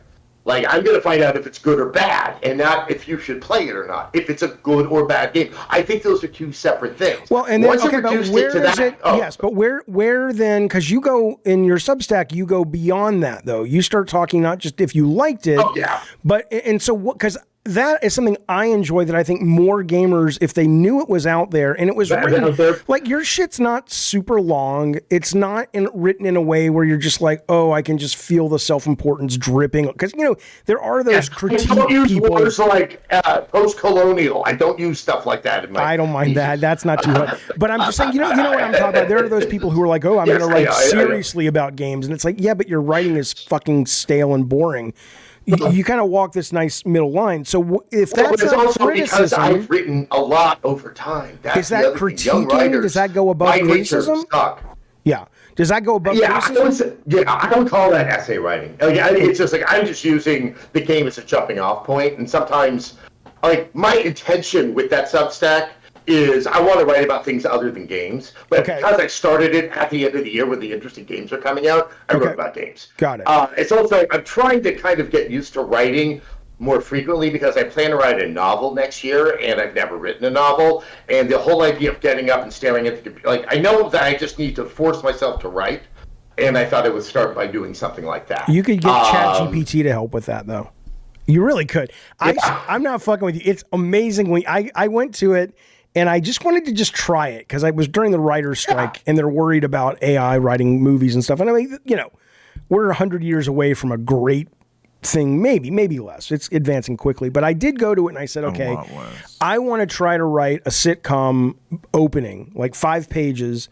And it doesn't have to be any better than like a shitty ABC sitcom. I just want to see if you're an executive, could you pretty much just feed in some prompts and get enough to go to work without the writers, right? So I had this idea. I said, okay, it's a hitman who is parading as a exterminator, and he lives with this old woman. And that's like his cover, but she doesn't know he's an exterminator, a hitman. Okay, fine. So I tell the AI thing that, and it writes me like 5 pages. And there's some good stuff and some stuff that doesn't land. And I don't like this. I don't like this. Can you try something like this? And within like an hour and a half, it was as good as an episode of According to Jim. I'm like, it's not bad, you know? So I'm just saying, you know, don't shit on the tools because they're pretty good. I mean, look, so the AI company I started, this is where I think things are going to have to change. ChatGPT is too global in the way it's looking at things. And that when we created Spike Trap, it's based upon my true belief that there's English, which is made up of all these subsets of English, and there's gamer English. The big thing is that how do you headshot? In the context of games is a good thing. In any other context, bad. Okay. Right. The first case I had heard from a friend is XCOM Enemy Unknown. If something is going to analyze the sentiment, enemy and if XCOM Enemy Unknown is the shit and enemy right there, traditionally in English are bad. Right. Within gamer English, they're actually one is good and one is neutral. And that's true for all these other different types. I think for like some types of comedy, there's even subsets. And that once they start to develop on language models that are only trained on a certain not a demographic, but like a demographic. That's when it can finally happen. Yeah. Because the thing is, Reddit, I think, owns a piece of tech that I helped make. That if you, it never output anything other than graphs and charts, but it is probably the most horrible human being on the planet because I trained it to be a gamer. Nice. I taught it the difference between the two uses of the N word because of I know how it works from where I grew up. Like it was that finesse down to I mean, they have started with the new ChatGPT doing the bots that are the mini GPTs that are more trying to be like that, but they may not be there yet. But it is interesting for sure. Do you have confidence though in this tech where there is an AI that can dynamically adjust the difficulty in a game based on how the player is doing? Well, because that is, to me, that is the end all be all. That might change so much. Yeah. Because that can get people to start finishing games. Absolutely. Because I was thinking about making videos about when I shelve games because people are like, why do you not finish games? And I'm like, because I get to a point and when there's too frequent enough where I get knocked out of the Zen state of living in the game and it feels like a chore. If I get 2 or 3 of those within a short span, I'm done. And so you're absolutely right. A great example of that is Alan Wake 2. Because that's such an experiential game. Right. Like, you want some challenge because that's where the horror element is going to come from. Right. But if you repeat the same sequence it's just too many boring. times, all of the magic goes away because it's all about seeing these weird things for the first time, not the third time. Actually, another one, when Rockstar did Max Payne 3, which I look, the airport sequence when the music kicks in, it's really cool the first time. Right. And that was a really hard sequence. It's a Rockstar game. They sometimes get unreasonably hard at the end. And like all of a sudden, that soundtrack, I hate it on the 6th attempt. That game would have so benefited from. So AI is going to benefit in 2 ways. These sorts of things. The bigger, real sweet spot, the real holy grail is, and you can already have it in a text adventure with ChatGPT. I've been stunned by this. It is without the holodeck technology. It is writing the game around you. And so at the airport, if you die, or if the game goes, he should have died here, but I don't want to let the character die. We do have a couple of things that we can create in real time based on how he's playing to keep things going. And so, or maybe he does die and you're able to sort of play his partner who now for the rest of the game is missing his partner or whatever. You can do all of this right now to a varying degree with text. Just like when we were young, all of our video games were Zork and Infocom and all that. And now look what we've got. Yeah. That's where we're ultimately going. But in terms of the dynamic difficulty, I think as long as the developers, are skilled at recognizing the knobs that need to be tuned and they put in those knobs at the right places, then I think absolutely. I think what you don't... Do most people quit games because they're too hard, or is it because they get bored? Though? It's the same thing. It's exactly the same thing. Though. I think it's both. It's 2 sides of the same coin. I think. Yeah, if you're bored because it's hard, like I'm playing, Well, no, I don't mean you're bored because of difficulty, but just the gameplay loop gets not interesting. I think that's certainly a part of it, but I do think also that boredom is also born out of something being too difficult and you hit the wall. And you don't think you can get over it, and so a constant repetition of hitting the wall becomes boring. But so I say, look, the gameplay. Look at Borderlands. Like that's got a gameplay loop that if you break it down, like that should be boring as fuck. Yeah, it's not. I mean, granted, because there's a reward system that's built in there that is just like, that is a hit of dopamine every 10 seconds. But that's the thing, is that once again, thinking about boring and stuff like that, that's because games are experiential. I think sometimes, and once again, in criticism, that we are using the wrong words. Like it becomes repetitive, it becomes boring. Repetitive is not inherently bad in a game. Most games are repetitive. Games are repetitive by nature, but it's like soap operas are actually repetitive by nature, but they know how to mask it. Same as in games. It's like that's where I think a lot of the thinking and how we evaluate games need to be coming from. Is but obviously there's these places are understaffed. I mean, yeah, they're understaffed. They put too much out, and like corners get cut. The thing is, the circumstance when I was at Rev 3 was horrifying. There was like a team of 3 people I had. We were putting out those videos of ridiculous quality because everyone killed themselves. And as I said on a recent tweet, like I almost killed myself, either through the drinking or I was just going to off myself because of stress. Like even with the ones that were hitting 1 million, like the BioShock Infinite review, I was not satisfying my masters there. Yeah. And they were like, okay, now you need to do that 5 more times. And I didn't know how I did it the first time. Right. So, look, there's part of me that wants to blame the press sometimes, but I just wish there was more transparency into the circumstances around it, and everyone stopped pretending that life was goddamn Instagram and that it's all great and we're perfect and stuff like that. Like some actual honesty and transparency can go so much further, and that's why everyone grandstanding like there's a moral fucking like Oh just my God, like Bastion today about the Insomniac leak. It's like, well, that's why when I lose my sympathies for the clear circumstances that are behind the scenes that are really driving some of the problems that you were talking about, Jeff. Yeah, and it probably also has to do with the fact that the business model of journalism is it's nothing clever to say. It's sad. It's broken. You see, And so if you are a outlet, then you don't have the Iron Curtain anymore, if it ever really existed. But I think it did to some extent.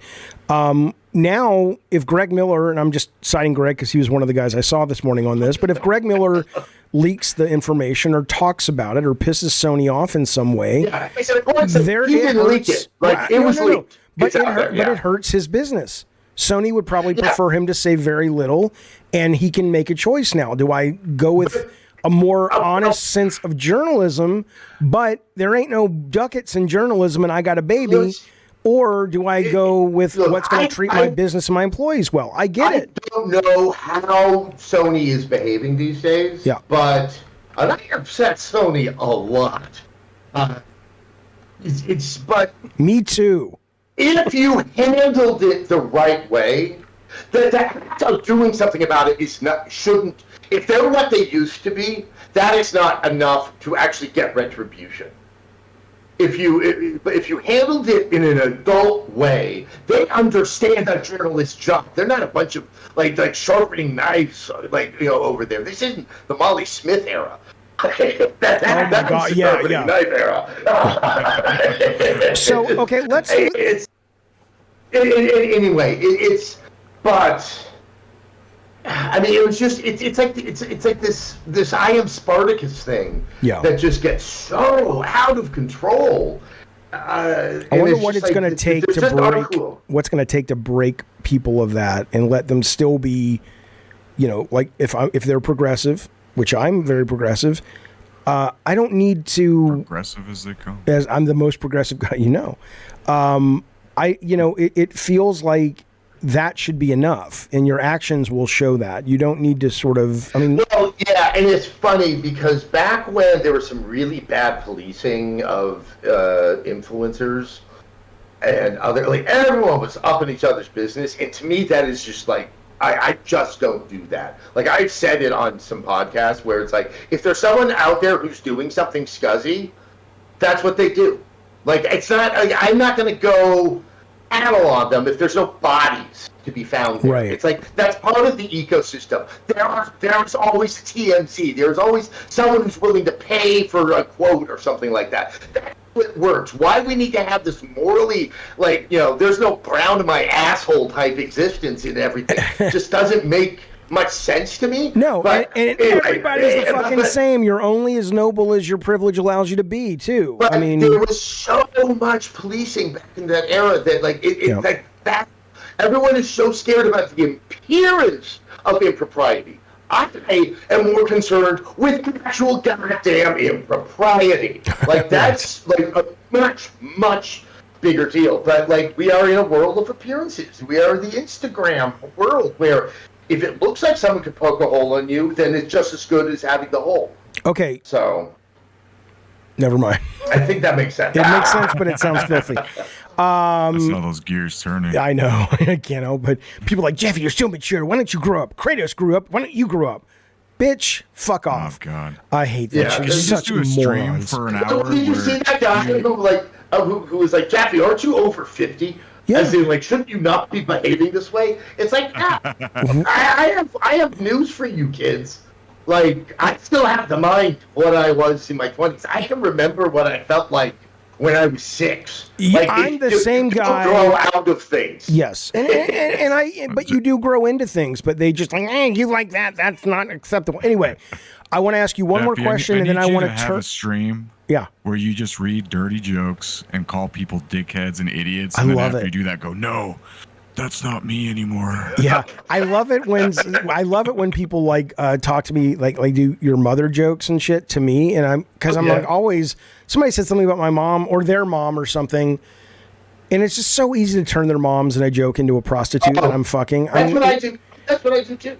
And some people really get it. Like, you're talking about my you're mom. making fun of sex workers, which is like, when did that become like the ultimate virtue signaling? Like, I'm going to say something that's going to get me in trouble. When did sex workers become the Palestinians of America? Like it's like, my God.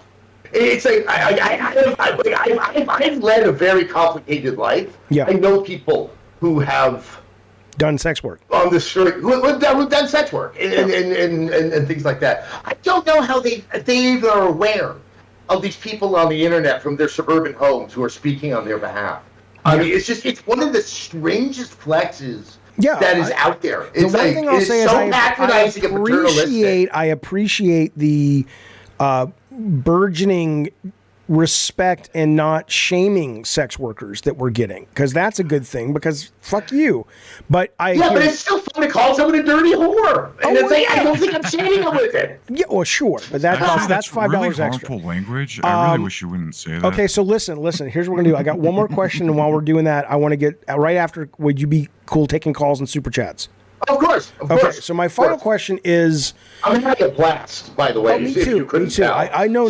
I love that you're here. I just, I know a lot of people have sent super chats and they want to talk to you and all this stuff. So, but I gotta ask.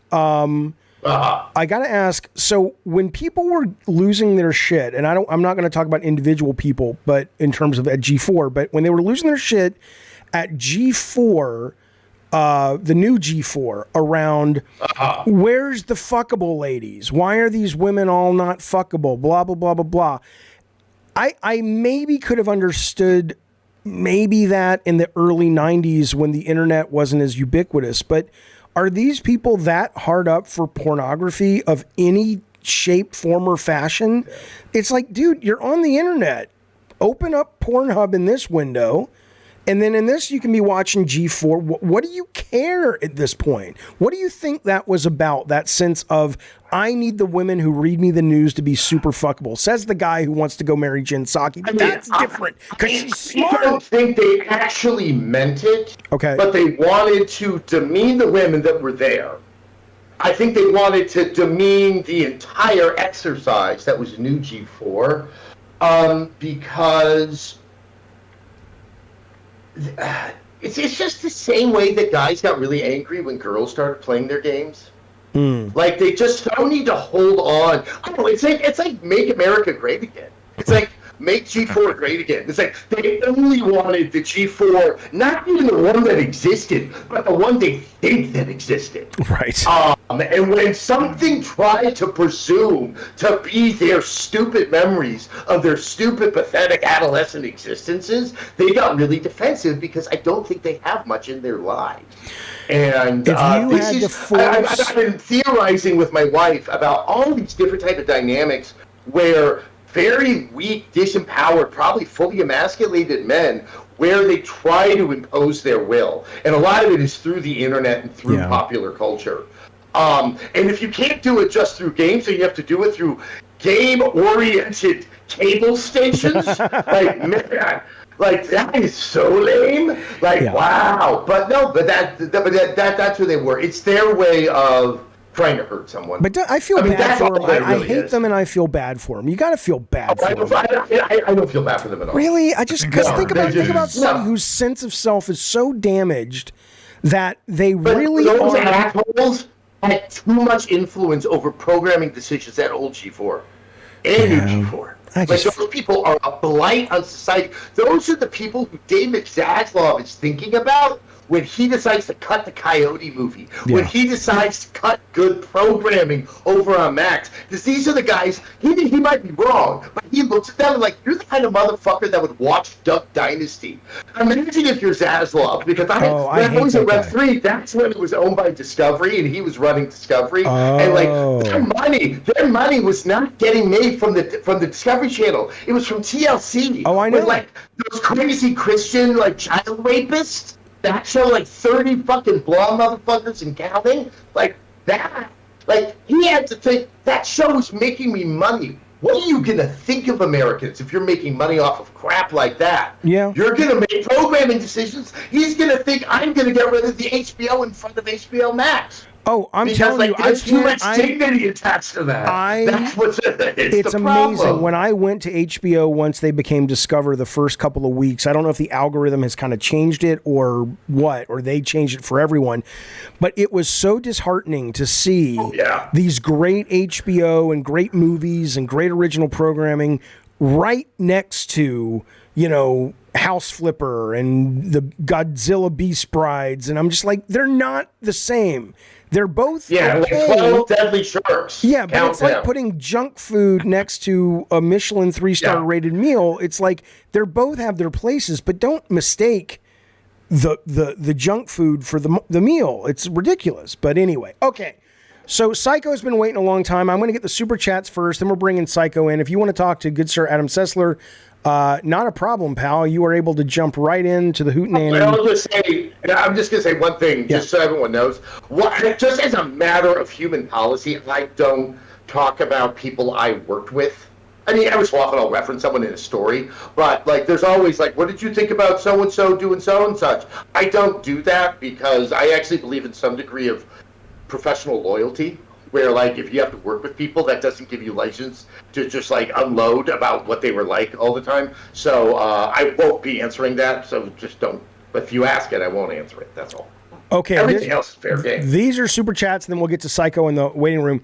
Mr. Adams says, LMNPO. I love to see and hear you in the space.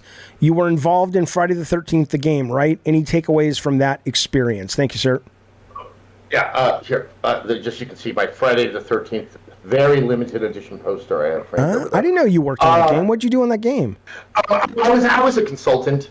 They approached me when before they were about to become Friday the 13th, but they wanted to do the Kickstarter because once they knew they had gotten the license, but that kind of changed the expectations of what they needed to make the game into. And so they wanted to do a Kickstarter. They wanted to see if I could help them out with that aspect and do some consultation on the game beyond that. And so I helped them, especially through the Kickstarter part, and learned a lot. Cool. It's I love asymmetric multiplayer because that to me is what I love the most about games, is because it's so experiential. It's also, this is one of the earliest. Like Dead by Daylight was being developed pretty much alongside of it. And then Evolve had just happened, and I actually had done some stuff for the team Eternal Rock on Evolve, and had seen some interesting stuff there. And it's kind of like the Starfield problem, where it's very hard to teach the player to undo so much established learning. Where it's like, this isn't really about winning in the traditional way. This is about having so much fun. And everything is stacked against you. Like, this is deliberately imbalanced. You are supposed to die, and like, but you have to try not to die. It's a very confusing language. That is as good a job as I thought they did in trying to get the core audience ready for it. It really was like a lot of thinking. And what's interesting is I wonder what would have happened had Fortnite already occurred, because Fortnite in the Battle Royale game is the ultimate you're not going to win experience. Right. And that, like, it is designed to be as hard as possible to win, which is what makes winning so much fun in the game. Right. And it also is incredibly scary because we were talking about horror games the other day. I said some of the scariest games I've ever played are PUBG, Fortnite, and Elden Ring, because death Yeah. comes with a mechanical consequence that's way more scary than someone, sending a zombie running at me. Yeah, and it's. I think the other is it really sets a stage in my mind for the game as a social experience. I still think we haven't really hit it yet, but like to get together and like play some Friday the 13th. It's like we're just doing this to hang out and have fun. It's not about the Call of Duty or the Battlefield experience where hopefully you're on a server where like everyone can kind of screw up and like ha ha ha, but that's not what really happens when you play top-line shooters. Well, that may be generational too. I don't know about your stepson, but I have 2 kids. One of them plays games, and he just played Dead by Daylight with his pals last night, and it's exactly what you say. It's just to hang out. They like the game. It's fun, but he doesn't consider himself a gamer. He just likes games, and a lot of it is the social part of it. Yeah. And how old? He's 18. 18. Yeah, this kid's about 12, and I think we're finally seeing the age where playing games isn't a kind of an affirmative decision. It's like what the VCR was. Yeah. It's just there. It's what you do. And so I think that changes. That means that you can kind of make it work to your needs rather than you have to shift yourself to the game. Right. So. Okay. One sec. Let me just get rid of this. And okay, we're going to go to Ricardo. Hey, Ricardo's here, buddy. Ricardo says, hi, cutie. And hi to you too, Jaffe and Bukkake. Fuck you, motherfucker. Good to see you, Ricardo. Thank you. He also says exclusives value is on systems sold, not sales. Talking about the sales of something like Ratchet and Clank, maybe it didn't sell as well, but it sold systems. I mean, I'm sure there's a good deal of truth to that, but it's also a shame that people didn't show up. Well, I got to ask you, to the extent that you can answer this question, do exclusives tend to actually generate profit? Yeah, I mean, they need to. I mean, certainly, I've been fortunate that most of the games I've worked on that were exclusive were profitable, and you hope they are because you get paid bonuses and stuff. And I think Joe's right, though. I mean, Ricardo's right, though, that there is a less clear value, and I don't mean bundles, of, hey, I really want to play Spider-Man, or I hear great things about Kratos and Last of Us. Fuck it, I'm buying a PS5. I absolutely think there is that is a huge part of it. But I've never known kind of what the math is. I'm sure it exists. It's like, why does Coca-Cola need to advertise? Well, they kind of need to just maintain top of mind soda thinking. Yeah.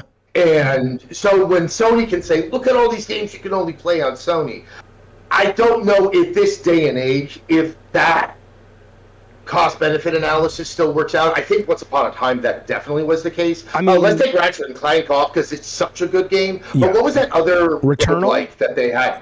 Yeah, Returnal. Returnal see, great. That's another one where, I mean, it's a great game. I don't see that pushing systems. I don't really see Ratchet and Clank pushing systems either. I do see Last of Us pushing systems. God of War, Spider-Man. The HBO show has done more for Last of Us to push systems than even The Last of Us did. I mean, it's kind of like I get Sony's strategy in trying to push some of these licenses out into other things. I do not understand how Horizon is going to be made into a show that is watchable. I did not like Horizon at all. People come at me all the time. I love the game. I just don't understand. I think it's just too difficult, too expensive. That like where they're going to have to pare down for the cost of the show. I don't even think, and also the making it right. The lenses are when you want to film an actress that's that fat. The lenses you need for the cameras are really expensive. What? They are. You son of a bitch. That's You're way over the line. All right, here we go. Jojo D drops a super chat. He says, thank you, buddy. He says, most of your lives are somewhere making or reviewing games. Fans never know the downside. It costs marriages. It costs friendships. Sometimes it costs a part of your soul. My question, was it worth it? And he says he's a huge fan of yours, by the way. I answered this question a few days ago. No, it wasn't. Look, I think people misunderstood exactly. I made wonderful friends, and I made stuff that I'm very, very proud of. Like, I'm not dismissing that as having no value. What it almost did to me, which was like my life, Right. and where I know I'm still damaged now. Like, I go to therapy. No, it wasn't. I think there is another Adam out there that had less ambitions, but realized what he meant, what he wanted to do with life, who might be a little more content. And when he closes his eyes at night, is still not trying to deal with some really awful memories That came that out he tried of... to drink himself to death to get rid of. Okay, I mean, so it's like, I have two questions. One is what if it was that bad? What was the driving force then? So two things. You never realize how bad it is at the time when it's happening. Yeah. But here's something I actually. It's like when women have sex with me. That's what they tell me all the time. I tried to leave in 2000, either 2007, 2008. My intention was to leave. I had just recently gotten married down in LA. She wasn't thrilled with LA. I was just so frustrated. Like you understand how frustrating G4 was, because incredibly talented people, we could do anything. Management kept on making decisions that seemed to be so ill-informed. A lot of early G4 was, we know games are popular, but we have no confidence in games. And so we had to make programming that served those purposes. That's why, like, say, everyone was so angry at the Jaffe with all the celebrities and stuff during the Game Awards. Yeah. But, like, that was always the logic back in the old days. Is that, like, if we could stick a celebrity, kids love the Britney Spears, so if we could do that, then we could tag some games all around the periphery. And now he's survived long enough to become that which he hates. Yeah. I didn't say that. My wife got incredibly ill. It was autoimmune condition. I have written about this that nearly killed her. And once that happened, I needed the healthcare. Like, there was just no choice. Like, what we were going to do was move back to San Francisco. I was going to write a book. She might go back to being a lawyer.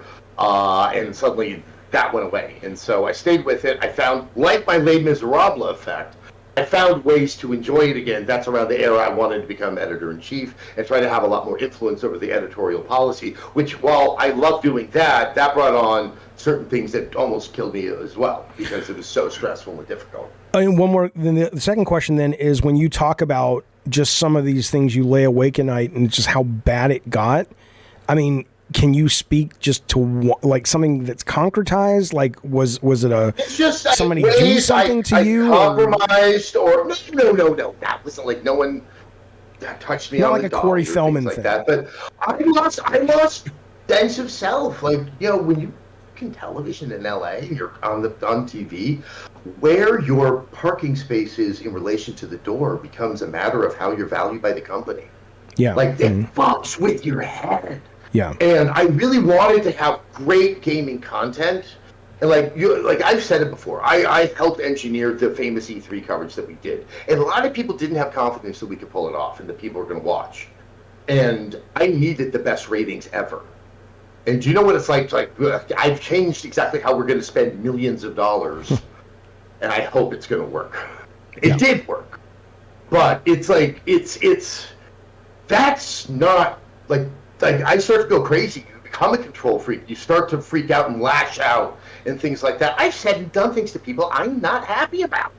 Like, and I have seen the darker side of my soul and how weak I can be. And in addition to the, like, God, somehow I got a physical and my liver is healthy.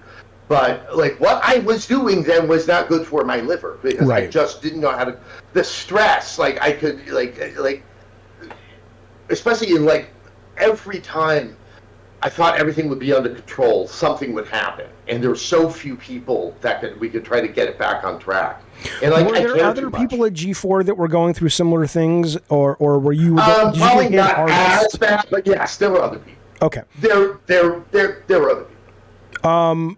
Gold Shill, thank you, buddy. He says, salute to Adam. He was my gaming news before YouTube. Thank you, buddy. Awesome Tatum. Thank you, buddy. He says, Jaffe and Sessler, enough said. Love you, Adam.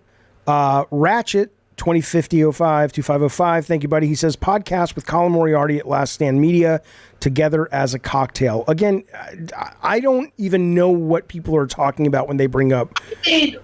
I made one snide remark about Colin one time. Right.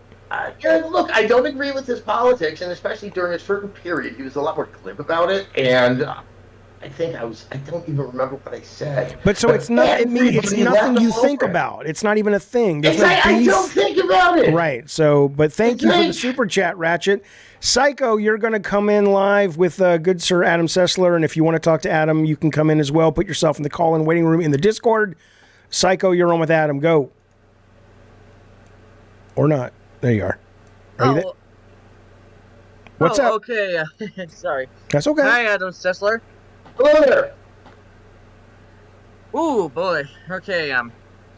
It's okay. Don't be that impressed. But listen on the Discord. Don't watch on the YouTube because you'll have a delay. All right. Okay. So we were talking about a lot of people about criticisms in games, right? Mm-hmm. So okay. First, you like Starfield, which I haven't played, but I've heard a lot of people say that it's wasn't good. No, it's great. From Great what game. I've heard. Okay. Are you watching on the YouTube or are you watching on Discord? God damn it, I'm okay, I am definitely just putting my phone on my bed. Okay. Yes, There we go. I didn't tell you So, that let's because see. I wanted to flirt with you. Fucking do it. Jeez, Do it. Hold on a minute. So, okay, here's the thing. With Bethesda, they are currently screwing themselves up at this point, right? We are talking about Bethesda. Well, Right. Are you saying asking for Bethesda's someone to screwing agree with you? themselves at this point?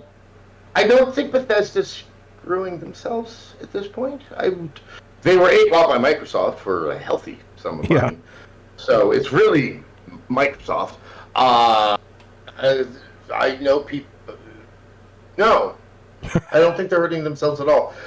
Because it's funny. I'm going to be very nice to you, young person. But when 5 of your friends don't like the game or you see people I'm yelling actually about a 28 game, years old. anyway, it's still young to me. But this is one of the things I was able to do with my AI company, is that when you look at Twitter, and because of your curated Twitter feed or wherever you go, you see everyone saying, Starfield says lame. Oh, it's like Fallout 4.2. Just because you see that doesn't necessarily mean everyone is saying that. The only thing you can empirically pull from that is that everyone you follow is saying that, and sort of within your social circle. And a lot of times where within that very smallish hardcore gaming world, what is true there has absolutely no bearing on the much larger world, and those are the numbers and the audiences that Bethesda and Microsoft are chasing. I don't know what the sales figures are. Obviously, sales figures for Starfield are meaningless. It's because it's on Game Pass. Right. But what I do know, and this is what my company helped I find out, is that like even with the negative stuff around being said around Starfield right now, my guess is it would look much closer to a neutral conversation that was happening around Starfield, because you're not taking into account how big that game is and how many people don't even know that there's this hardcore group that don't like the game. It's only for, say, Dark Souls, for From Software type games that have, like, I would say 80% is a hardcore fan base. That's where the gamer disposition is very indicative of the overall disposition for that kind of a game.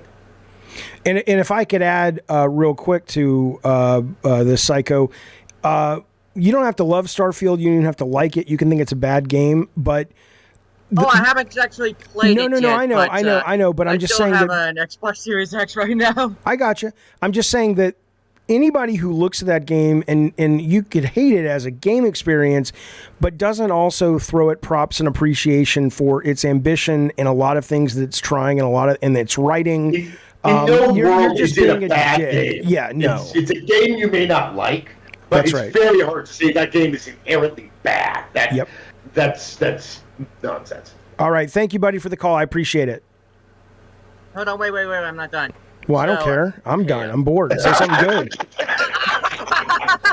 I mean, you better deliver now. What do you want to say next?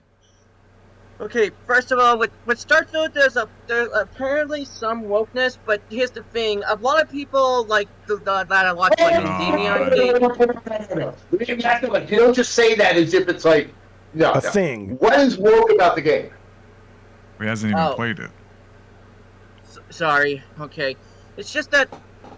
Well, let me just say this: Because it had a woman? I hate identity politics Because it's a black woman? very much. Woke. But what could be political? But what have you heard is politically woke about the game? Oh no! I don't think the game is being political, but it's. I actually saw somewhere that someone was getting mad at pronouns at the game having pronouns.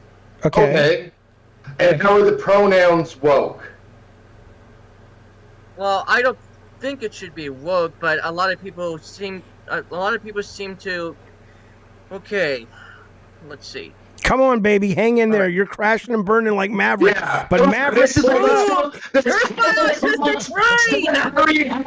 don't blame your autistic brain. Your autistic brain is probably quite bright and smart and can retain a lot of information. So what is it you're actually trying to say? You haven't played it. You can't cite anything that says that it was woke.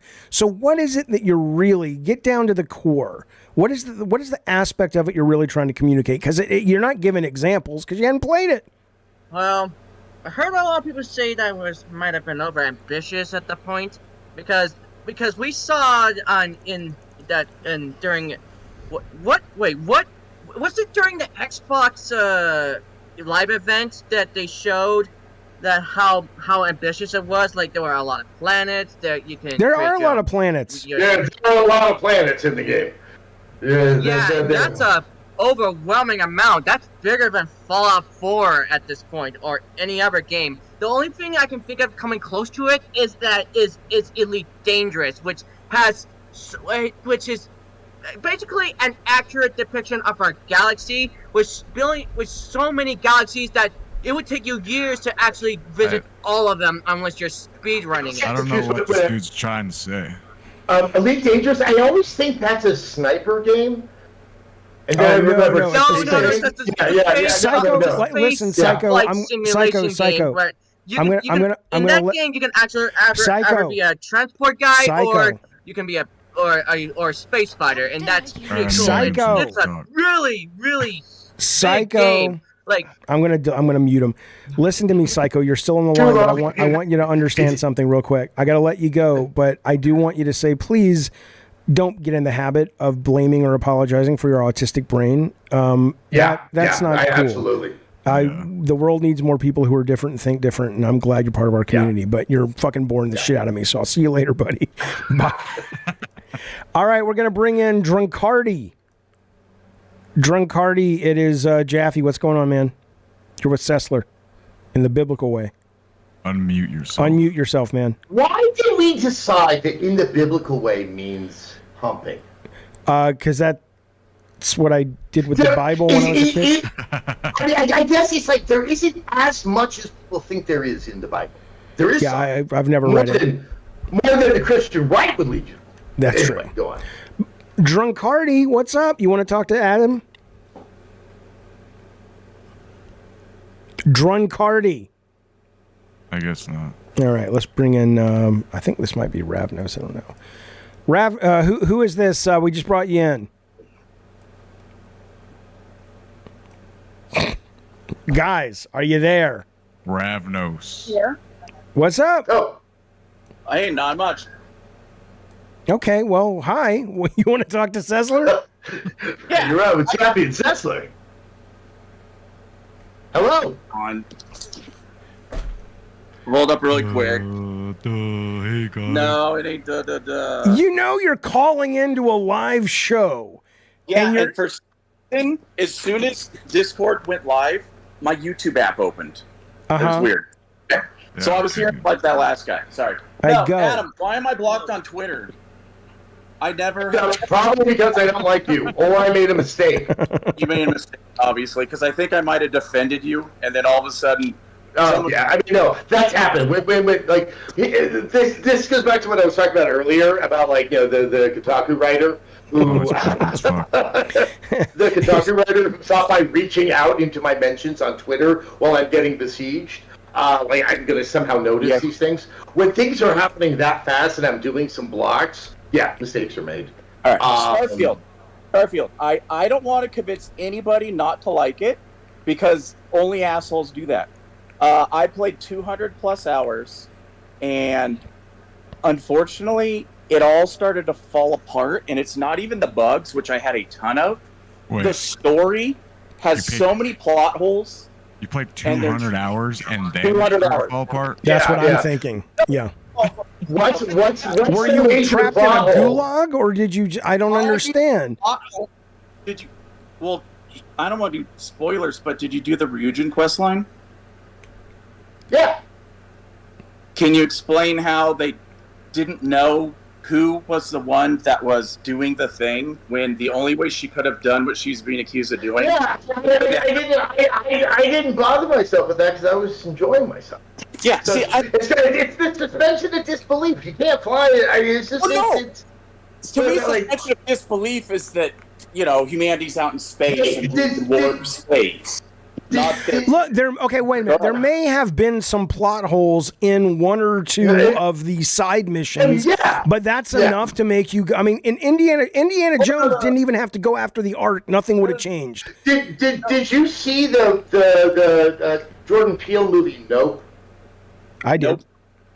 Great movie. Oh, you didn't? Okay, yeah. I don't know, because I knew there was a famous review out there where someone was trying to point out that like it didn't make sense, and like that just isn't the sole purpose of art.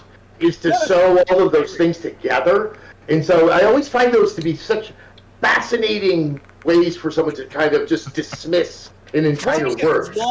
Well, there's a plot hole in the video game, so I only played it for 200 hours as opposed to 500, so 6 out of 10. I'm reading Spencer's The Fairy Queen, which was this massive poem that was written for Queen Elizabeth. Whoa. Yeah. It's got fairy and queen. And it's a book. Guess what's not playing in Florida? Anyway, 16th century was written for Queen Elizabeth.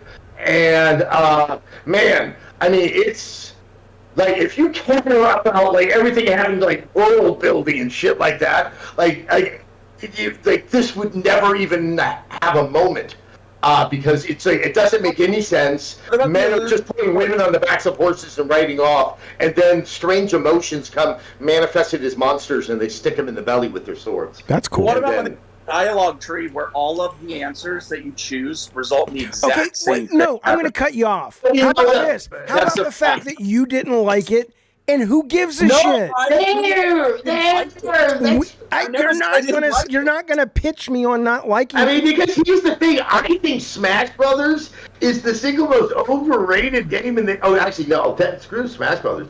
The two most recent Zeldas are the two most overrated games in the history. In my entire time covering video games. But I think I say that ever so often, and that's it. You just. It's like I just move on with life. No, I'm just. But you want to know. But you called into a show to try to prove to me that Starfield isn't good. So why are you calling? Not like it. I'm curious to know if he played it like you did, Jaffe, where you did like barely anything. I played the goddamn thing for like 40 hours. I finished the main story, and I finished the main story. I did. And then I played the new game plus for about 5 hours, and I mean to go back to it. But if I can't finish, let's put it this way, bitch. If I can't play the whole goddamn game and finish it, and then play a little bit of it again, and I'm not worth having an opinion. Then no, I never said that. I have an opinion about your mom, and I was only with her for 5 minutes last night. Here's the opinion. A bath ain't gonna hurt the lady. It's such a strange criteria. And I don't have that criteria. I think it's a bullshit criteria. You think what? I think it's bullshit that you have to like beat a game or put in a set amount of hours where you can have it. All right, well, I'm gonna let you go. I'm gonna let you go though, baby. Ravenous, we love you here, but you ain't talking sense. I'd get yourself checked out of the doctor. All right, Ravenous, see you, buddy. Play more and you'll understand. Okay. All right, let's bring in. Let's bring in. Call in and let's try. Let me get the super chat real quick. He says, "Are you just gaslighting critics?" Says Vitaphone. Thank you for the super chat and the membership, buddy. Where's the woke pronouns? Pronouns are woke. It has plot holes. Where are the plot holes? I enjoyed it so much. I did too. So I don't think he knows. I mean, he's entitled to his opinion, but yeah, look, if you don't like a game because you hate the title, that is absolutely you can do that. Yes, there's no right. If you argue it out loud and expect people to agree, that's where you get a little. That's the lunacy. Yes. Okay, we're gonna try this with Drunk Cardi one more time. Are you there, bud? Hello. Hey, man, what's going on?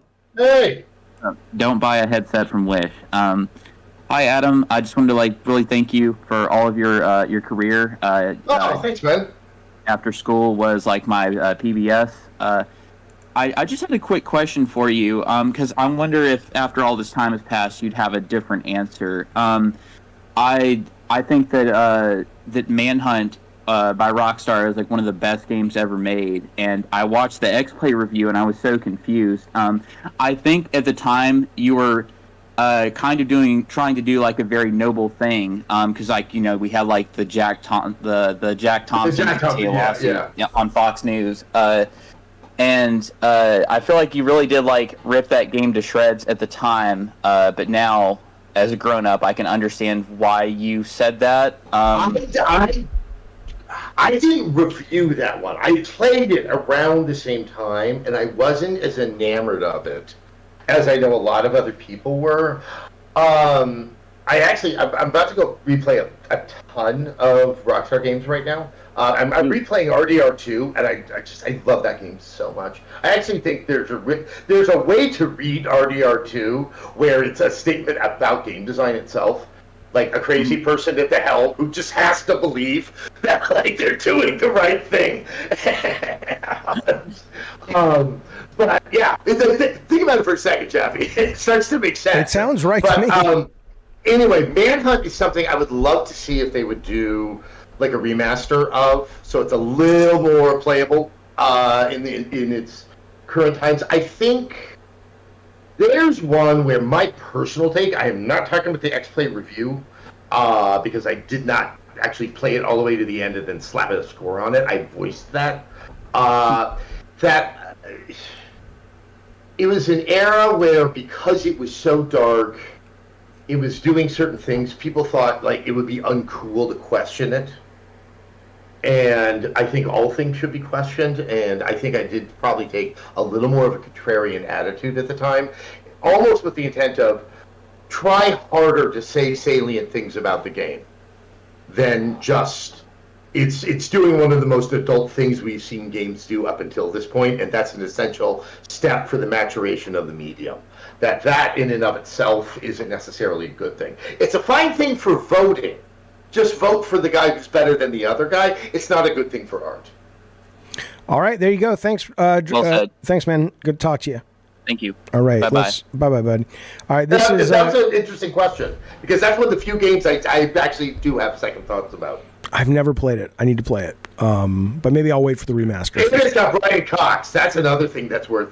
At the time, he was still my favorite actor. I've loved him for ages. Yeah. But now he's Brian Cox of Show. Succession? Yeah. Succession, yeah. All right, this is, I don't know why I never see names. This is somebody named Jay. It just says, Jay, you're up, man. What's going on? You're on Sessler. Babes 69. Just wanted to say I'm a massive fan of thanks, man. Yeah, Sessler, I think I watched your interview with Shinji Mikami, Evil Within. Really enjoyed that. And Jaffe. Man, thank you.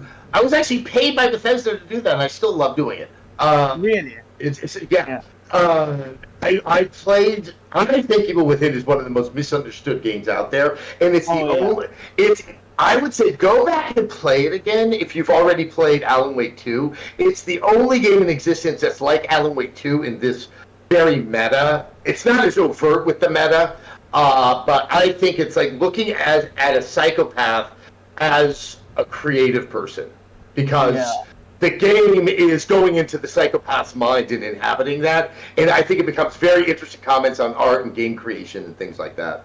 Yeah, in my opinion, I think it's like the scariest third-person horror game ever. I agree. It Love really it so got much. under my skin. Yeah, That's one of the few times where I thought I knew how people were going to react, and I was absolutely wrong. No one I saw know what I it's saw in the game. super Yeah. underrated, but yeah. I liked it better but than my- Resident Evil 4. Everybody. I think Even it's I'm definitely ready to scary, say that. You probably killed him. but Resi 4 was amazing. I finished it recently. But my question for you guys is, I'm currently 19. I'm turning 20 in 10 days. And I just wanted to ask what kind of advice you'd give to somebody like me, or if you guys could like go back to your 20-year-old selves, what kind of advice would you give to that person? Man, what a cool question. Okay, this is the most important piece of advice, I would say, is I was a little bit older than you. I was probably 22, 23. I graduated college. My first job out of college, believe it or not, I was a banker, and not like a teller. I worked for a Dutch multinational bank called ABN AMRO. They lent to companies like Chevron. And I was the guy who, I helped facilitate loans to places like Chevron. When you're young, especially at the age of 19, your sense of time, think about the theory of relativity, is only based upon the amount of time that you remember. Right. You don't fully appreciate how much life you have in front of you. And I started to think when I was 23 and I had this job as a banker that, like, well, I guess that's what I'm going to be. And I thought I was about to take an accounting job. And this was not the most exciting prospect. But, like, I was like, I guess that's what's going to happen. And I wish someone had told me, A, maybe you don't want the banking job and just kind of live like an idiot for a bit. I was still, like, having a lot of fun at that time. But I wish someone said, like, there's so much life in front of you now. Take the moment for what it is, but it's not defining for you. It's not the most important moment of your life. There are so many things that are going to happen in front of you that, like, you're not always in the third act of a melodrama, which I think that we just kind of tend to tell ourselves. And, like, let some things that you think are going to stick to you in your mind for the rest of your life aren't, because there's so many more things that are going to happen later on that are actually going to take those prominent positions in your mind. Thanks All right. so much. I really Thanks, buddy. Start working All out right, now. thanks so much. Put out Yeah, the hell yeah. I'm seagulls. starting my weight. Yeah. I'm a little skinny right now. All right. Thanks so Yeah. much, See you, buddy. guys. Yeah, eat something. Sounds good. Real quick, Darth Nugget drops super chat. He says Jeff Grubb is a scrub. Thank you, buddy. This guy in the chat says this is Brian Burley II. Like the first was any good, you had to make another one. He says this is what I love though. He says Adam is dumb. But hey, credit to your balance of having someone like Colin on who is awesome and Adam who is unhinged. Here's the thing, Brian. This is why this comment was worth reading to me, because he's decidedly not dumb, right? You may not agree with what he's saying, and granted, Did he spell dumb with an M or MB? he spelled it with an MB and then the B's backwards because it's like he wrote it in crayon like a little kid. I don't fucking know. No, he spelled DUMB. Very effective. Yeah. But it's like, he's not dumb. You may not agree with his shit. You may not like his politics, but why would you even type something so demonstrably full of shit? Why not actually form an argument that might actually land? But again, you are the second. Your father was a fucking moron. Burley 1 was a dick. And you're probably more the same. The apple don't fall from the tree. Am I right, Brian Burley II? You fuck. All right, let's move on. We have... this happens all the time on social media, where it's like you have that one time before I block you. And it's just amazing how people will use that one opportunity. There you go. Thank Lutrons for the Yeah, gift look at membership. Lutron dropping 5 gift memberships. Thank you, buddy. It's very generous and kind. Here's who got them. Left Control Gaming, One Wing Angel, Cullen Prime, Christian, and RPG got one. Look at that going. Lutron, thank you, buddy. It's very generous and kind. And Mr. K is Jaffe's dumb. Mr. K, well, and I love that you're part of our community. Thank you. Mr. K, go suck a bag of dicks. Now, let's bring in Cal. Cal, you're on with good Sir Adam Sessler. What's up, buddy?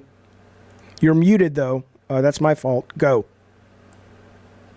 Hey, guys. Hey, Jaffe. Hey, man. Jaffe, I have 2 questions for you. One for Adam.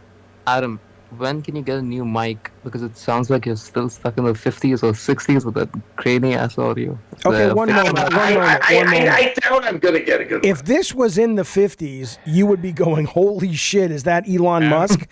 You're Adam what you might mean? be using his webcam mic and not his headset mic. Is it not working? Oh no!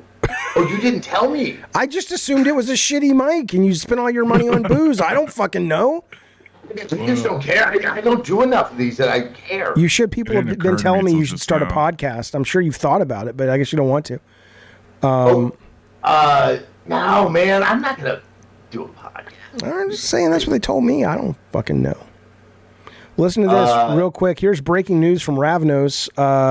Trump legal news brief. In a landmark ruling, Colorado Supreme Court removes Trump from the ballot. Oh, shit, really? That's what he's saying. Yes. Oh, whoa, let me see. Adam just spooked Holy everyone. shit!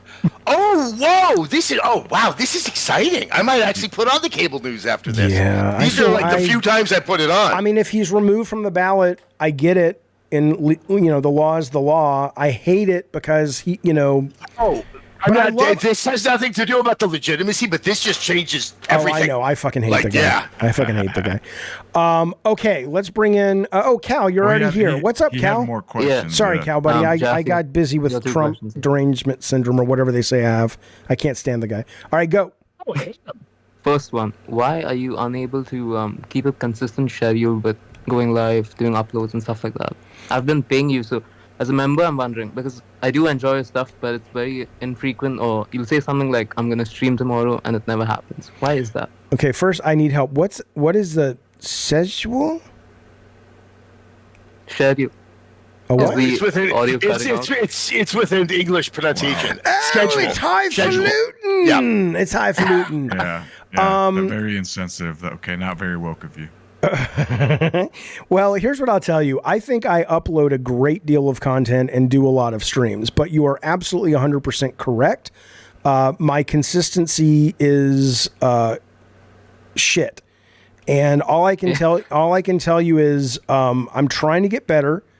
I've hired a group. My brain is better now because of the Ozempic. My guess is I was probably pre-diabetic, and when I started taking this, my thoughts have become much clearer and more sharper, and I have more energy. So I don't know what to tell you about it, but what I will say, if one of the reasons you're subscribing is a requirement of consistency in schedule, then I would say to you, this is not I love having you here, but if that's your number one criteria, you're spending your money on the wrong person, because I can't guarantee that, but I'm going to do my best to get better. This is exactly why I'm never going to do a podcast,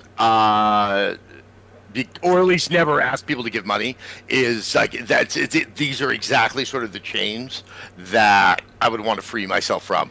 Is just that sense of the mixture of both obligation and entitlement or expectation that come from stuff like this. I mean, I don't have a problem. Like, I like my customers being direct consumers. Oh, yeah. No. I mean, like, I get neurotic about this. No. But I'm just saying that for me, I like that relationship. I'm just saying that, there are some things I can promise. I can promise genuineness, honesty, a lot of content, but the schedule is a weak link for me. But I think it's getting better. But Cal, you have a right to be annoyed, and I appreciate it. I'll do better if I can. Jaffe, just one more thing before I head off. Yeah. When is the next Pete Turtle show coming along? I've been waiting for it. The next what? Oh, Pete Turtle show? Yeah. I always tell Pete Turtle, if the guy would fucking, stop fucking a child, literally, and I tell him, I say, look, hit me up on Discord. Let's schedule a Jaffe Pete Turtle discussion. Let's lock down 2 or 3 topics so it's not the same fucking shit every time. I'd love to have you on as like a one-off show, but he's got to reach out to me. Okay. All right. Thanks, buddy. That's all. See you. There's this guy who calls in. He's almost 40. He's dating a 17-year-old in New York, and he says, in New York, age of consent is 17, so it's okay. And I'm like, yeah, I mean, okay. Anyway. What did you say yesterday? What? I just dropped her off at her parents' house. Yeah, I got to pick my girlfriend up. She's got cheerleading practice. Okay, Michael Johnson, you are on with good Sir Adam Sessler. What's up, pal? Hey, Adam, just wanted to know when you became an Israeli propagandist, dude. Oh, okay. No, that's Yeah. okay. I'm a Jew, and you can actually go fuck You're a Jew. yourself 5 Yeah, times you're a over. Jew. You're not Israeli, dude. You're not Israeli, dude. No, That I has have nothing to do with you being fucking a fucking family there who survived the goddamn Cool, Holocaust, you and piece that, of shit. and that No, has nothing you to do. fucking and that call has me a nothing with propagandist. You're a propagandist. Okay, wait a minute, You were Mikhail, spreading wait. Please offer a specific issue that you think makes Adam a propagandist. Okay, sure. So since October 7th, I mean, the IDF is just spreading propaganda, and We're talking about How Sessler. am I What is facilitating their Sessler? propaganda? I have been talking about anti-Semitism in the United States of fucking America. Shits like you that seem to have no distinction about how you can be anti-Zionist, but also not anti-Semitic, because the two are possible, yet that Venn diagram seems to be looking like a goddamn circle, because dudes like you get up in my grill, because I do care about my family there. Sorry. I do. But you conflate anti-Israelism. When have I said anything? When have I said anything about the IDF and defended them? When have I said anything?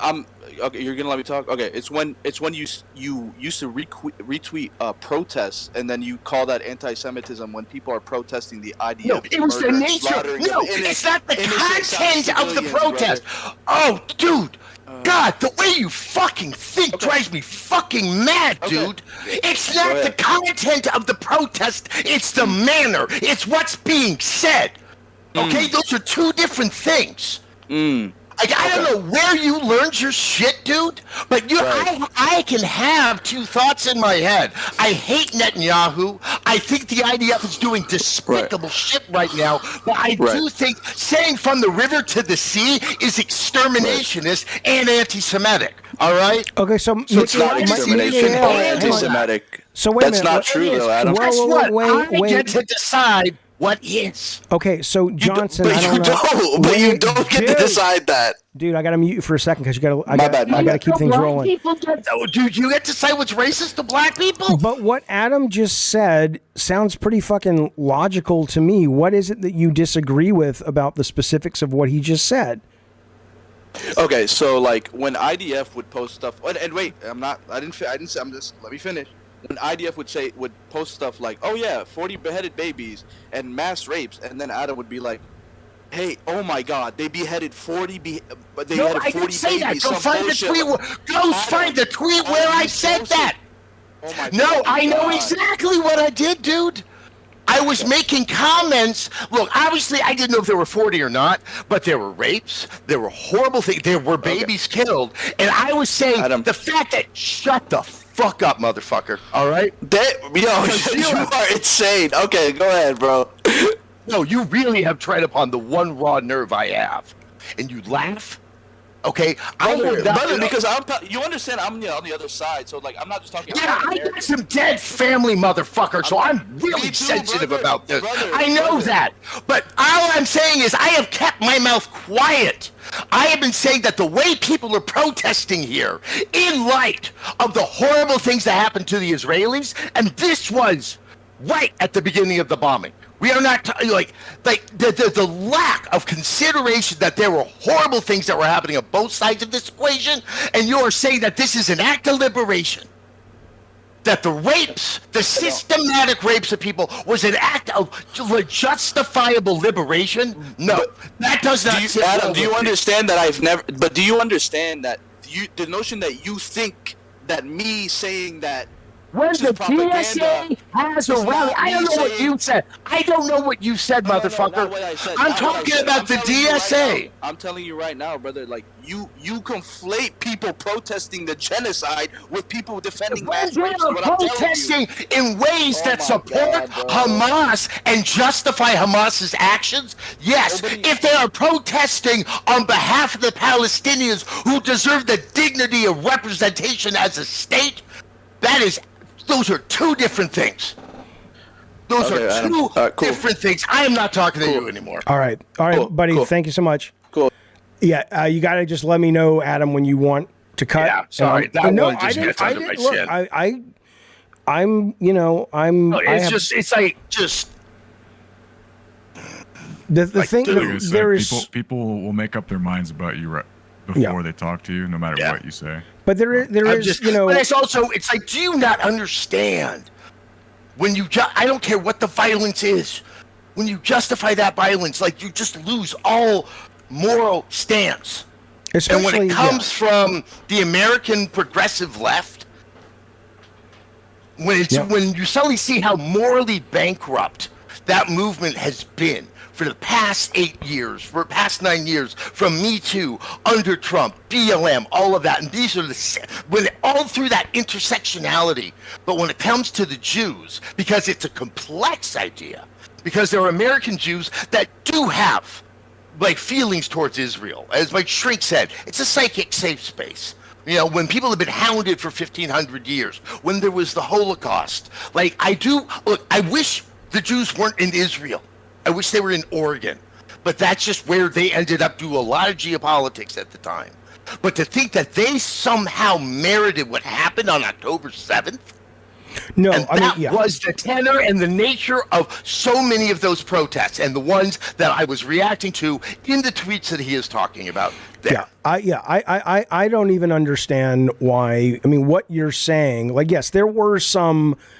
I know the 40 baby thing he's talking about. There was a journalist at the. Are beheaded babies. There are 40 of course. of them. Yeah, I mean, if you want to argue the numbers, sure. Then that specific story. And one other thing is, there's so much like right-wing trolls when they do that. When like this, you get down to those kind of semantic particulars. Right. Like that's where they want to argue. They sound like the very people they allegedly can't stand. Yeah. I mean, it's just the horseshoe theory that is demonstrated in this. I mean, he came on to give me shit.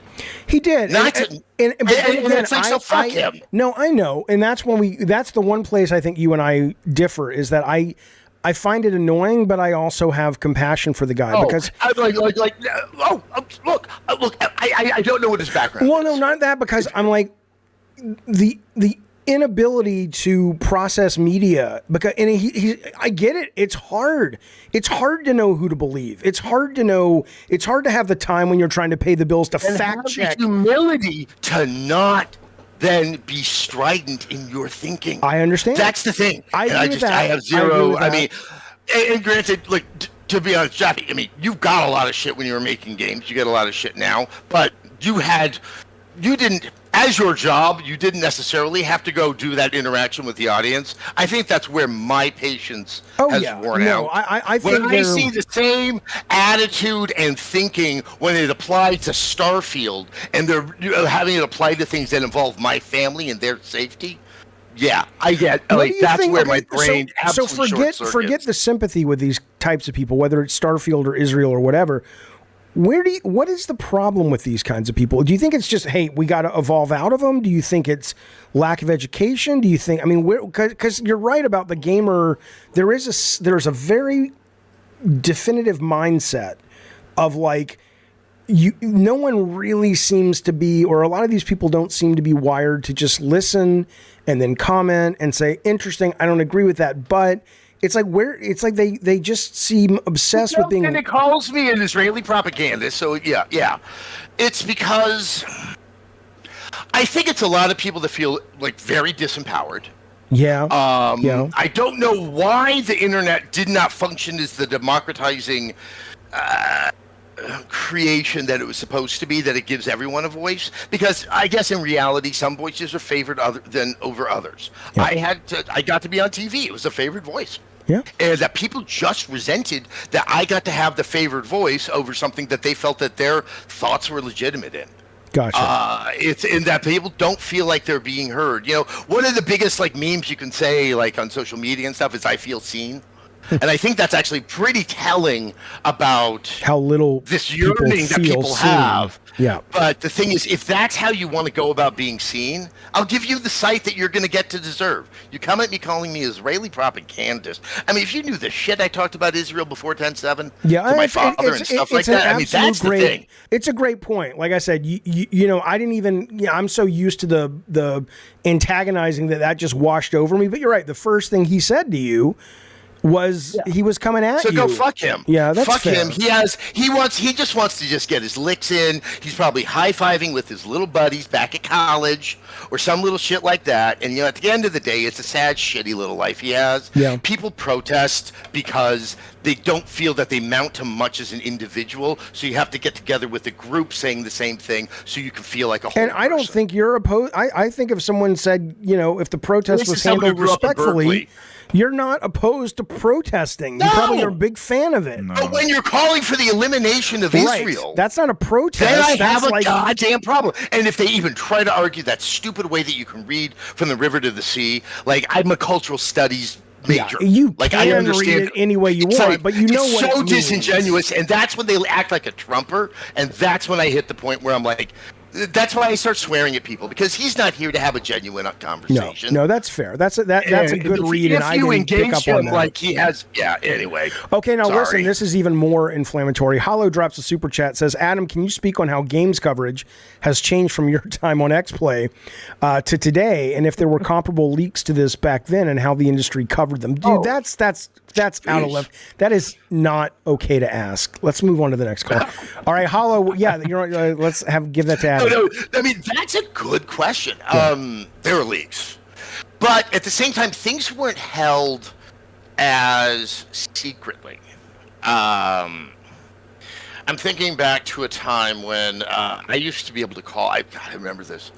I called up someone. It wasn't Bungie. Remember Bungie had that game Oni? I'm trying to remember who published Oni. It might have been Take-Two or somebody. Okay. I called up a PR rep, and I was like, hey, I'd love to do some coverage of Oni. Do you have any footage you could send over? And he's like, yeah, let me see what I can get together. That'll be awesome. And like a few days later, a beta tape shows up in the mail. Unseen footage. Like, there's actually gray boxes. Like, not gray boxes. What is it when you don't have all of the modeling in place? Oh yeah, So you just have it's like a boxes? gray sheet level of the environment. And And I was like, oh my god, like that's how the relations used to be. And so when there were leaks, it was stuff that was like really, really tightly held. I would say still the biggest story was the one in the Dallas Morning News about what had happened at Ion Storm and the group of people that got up and left to go create Gathering of Developers. Right. Remember that was like 1998, 1999. Yep. So there was more drama. I guess I'm rambling, but I would say I don't think leaks. anything is different other than like everything else. The internet and social media puts a spotlight on everything. And so, you know, there were maybe not the size of leaks because the companies weren't the size of the companies. But there absolutely was the drama. There was a great site called Fat Babies back in the day, which was, it was basically... it wasn't even. It was a company for the game industry. Yeah, I mean, it was. Friends of mine were on there, and people were just laying into them, and it was hilariously horrible. But yeah. So, all right, let me bring in these last two callers. This is Awesome Possum. You were on with Adam Sessler. Awesome. Awesome. What's up, fellas? Oh my God, I had to follow that big political thing. Good God Almighty. Oh well, you can do it. Hang in there, pal. Give us something good. Yes, sir. All right, Sess, I love you, man. I just wanted to ask you. We all loved you from the game reviews and all that stuff. I'm just curious. Back when you were reviewing games in that PS3, Xbox, PS2 era, versus reviewing games today, do you feel like it's totally different? Yeah. Did you enjoy? I would almost think you enjoyed probably reviewing those games of those older eras, maybe versus today. I'm just curious your thoughts. Yes, I mean, obviously I don't review much anymore, but like I said earlier, when I play games, I think about reviewing them. The big difference is most games back then had an ending. Yeah. You kind of had a natural sense of where the closure was coming from, where was coming in, and like that allowed you. Okay, I know it's there now. I know where to evaluate. It was discreet. That's really the word I'm looking for right there. Right. Nowadays, the games are too big. Yes. For a review. I am not saying they are too big to be a game. I think there's an argument to be made they're too big to be a game, but not. I'm not going to go there. Also, you have games like Fortnite that are constantly changing. So, what are you reviewing? There's really interesting discussions to be had about how things need to change to do that. But the problem is, reviews are the bread and butter of gaming websites, and it's sort of having that system in place is kind of essential for how you bring people in. They tend not to be as mutable as they should be. Scores should go out the window. There should just be like pieces that are written about the game where it is at that moment, and then someone does an essay later if it's interesting. But like even Red Dead Redemption 2, which I'm playing now, I don't even know how I would have reviewed that because it's slow by design, which just makes it near unreviewable. Because you can't speed that game up, and I would go stark raving mad trying to review that thing. Well, and try to play it. And it's open world, so everyone has their own experience, right? Well, yeah. I mean, I think it has a fairly designed experience. How the order in which you do things, I think that can actually have a huge impact. I think the thrust and the strength of the story can change depending upon how much side stuff you're doing at certain times. I really do recommend Sessler's Substack on that. There's the review he wrote about Starfield and how people review games today and back then versus not necessarily giving you an accurate sense of what the game is. Because if you play it like a reviewer, it comes with all these caveats, and so it's really good. Go on over there. I'll put the link down below when we're done streaming. But it's good stuff, and it's a good answer. I think the other thing is, and this is important, is because we've backed ourselves, where game journalism has backed itself into the idea of the review is this essential tool to inform the potential consumer. Yeah. That's where everything's gone out the window.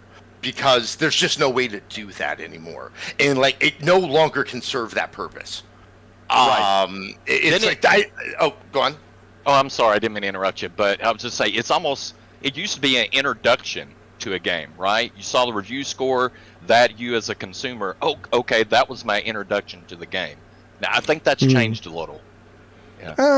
I mean, you knew all the big games that were coming, even when it was just print. The difference was, I think, in that, I remember, the reviews didn't, I don't know. It's like I remember GamePro. I used to love that GamePro just gave a score for fun factor, and everything else could be shit. But if it was fun, that's what I cared about, right? Or that EGM reviewed with like 4 different reviewers. So this guy may have loved it, and this guy may have been like, meh, and this guy hated it. But it was valuable data. But I didn't, and then I just went off and bought the game or not, but I don't really, I think most people just go to fucking, what's it called? Metacritic now and just go, is it, if it's a purchase, Game Pass, I don't care. If I'm interested, I'll play it. I think there are the people, though, that look at like raw video on IGN, obviously Twitch and stuff like that, and for whatever, I mean, that used to be the big request. It was where XPlay, in my background, we just never ran afoul of game companies this way. The one thing they didn't want you to do is to send you 12 minutes of continuous gameplay, and you just put up all 12 minutes. You're supposed to cut around it to help demonstrate the story you're trying to tell with the review. Right. I think the closest corollary in reviewing, it's such an exhausting term, is what's happening with streaming shows.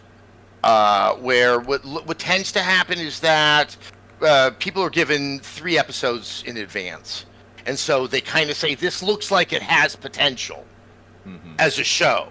Having said that, it is, even though I hate to say don't treat games as a consumer product. Obviously, if you're interested about the new show on HBO, it's a matter of time. Whereas with the game, it's a matter of time and money. And so, can you just go by the first 5 hours? Is that enough for me to take your recommendation and actually order it from Amazon or download it on Game Pass or something like that. It's on one hand, I think these are actually fun intellectual discussions to have, but on the other hand, most of these sites, the strain that they're under, what they need to be accomplishing, these are not intellectual discussions. They have the luxury to entertain. That's the real big problem. Are the people that have those jobs capable of entertaining them if they have the luxury? Do you think a lot of them are, or do you think most of them aren't qualified for that? I mean, it's case by case, but on the whole. If I am to judge them by their output and maybe behavior on social media, I don't know if it's a discussion that can be had correctly. Gotcha. All right, Tatum, thank you, buddy. I appreciate the call. Thanks, guys. All right, we got two more final calls here. We're going to bring in Jay. He's been waiting a long time, and then, boy, we got a surprise for you, Adam Sessler. All right, Jay, it's Jaffe. What's going on, man? Jay. What is... Who is it? Oh, hey. Okay, JJ. What's up, man? Well, good evening, gentlemen. Hope you all are doing well. Doing good. Am I coming through all right? Yep. Yeah. All right, perfect. First off to Adam, thanks, man. I grew up watching you on X-Play. Even followed you to Rev 3. You were a pioneer of the industry before it was cool to be in it, so thank you for that. Thank you for recognizing it wasn't very cool. Yeah. And for Jaffe, don't worry, I'm not here to talk Starfield or politics. I love both of those things, but I'm glad you're here, and I'm excited to hear what you have to ask Sessler. I do love when you're on Constellation, abortion though. warrior speed? What was that? He wants you to talk about abortion. Warrior speed? Oh, please no. I love going on Constellation. In fact, there'll be a new one coming up, I think, if you remember, next week that I'm on with... fuck, they all blend together. I don't know, but it was a fun show. Anyway, go ahead. What do you want to talk to Sessler about? Yeah, I didn't want to leave the third gentleman out. I'm not familiar with him, but nobody is. He's a figment of your imagination. I don't even know who you're talking about. And go. So yeah, my question today, I was looking at, Insomniac's 10-year roadmap that leaked. And my overall vibe coming out of that was kind of disappointment. And I was going to ask you, are you a little concerned with the lack of new IP at Sony as a whole? It seems that Insomniac is now just a dedicated Marvel studio, which makes sense financially. They could be like their Call of Duty per se, just a Marvel game every few years to make money.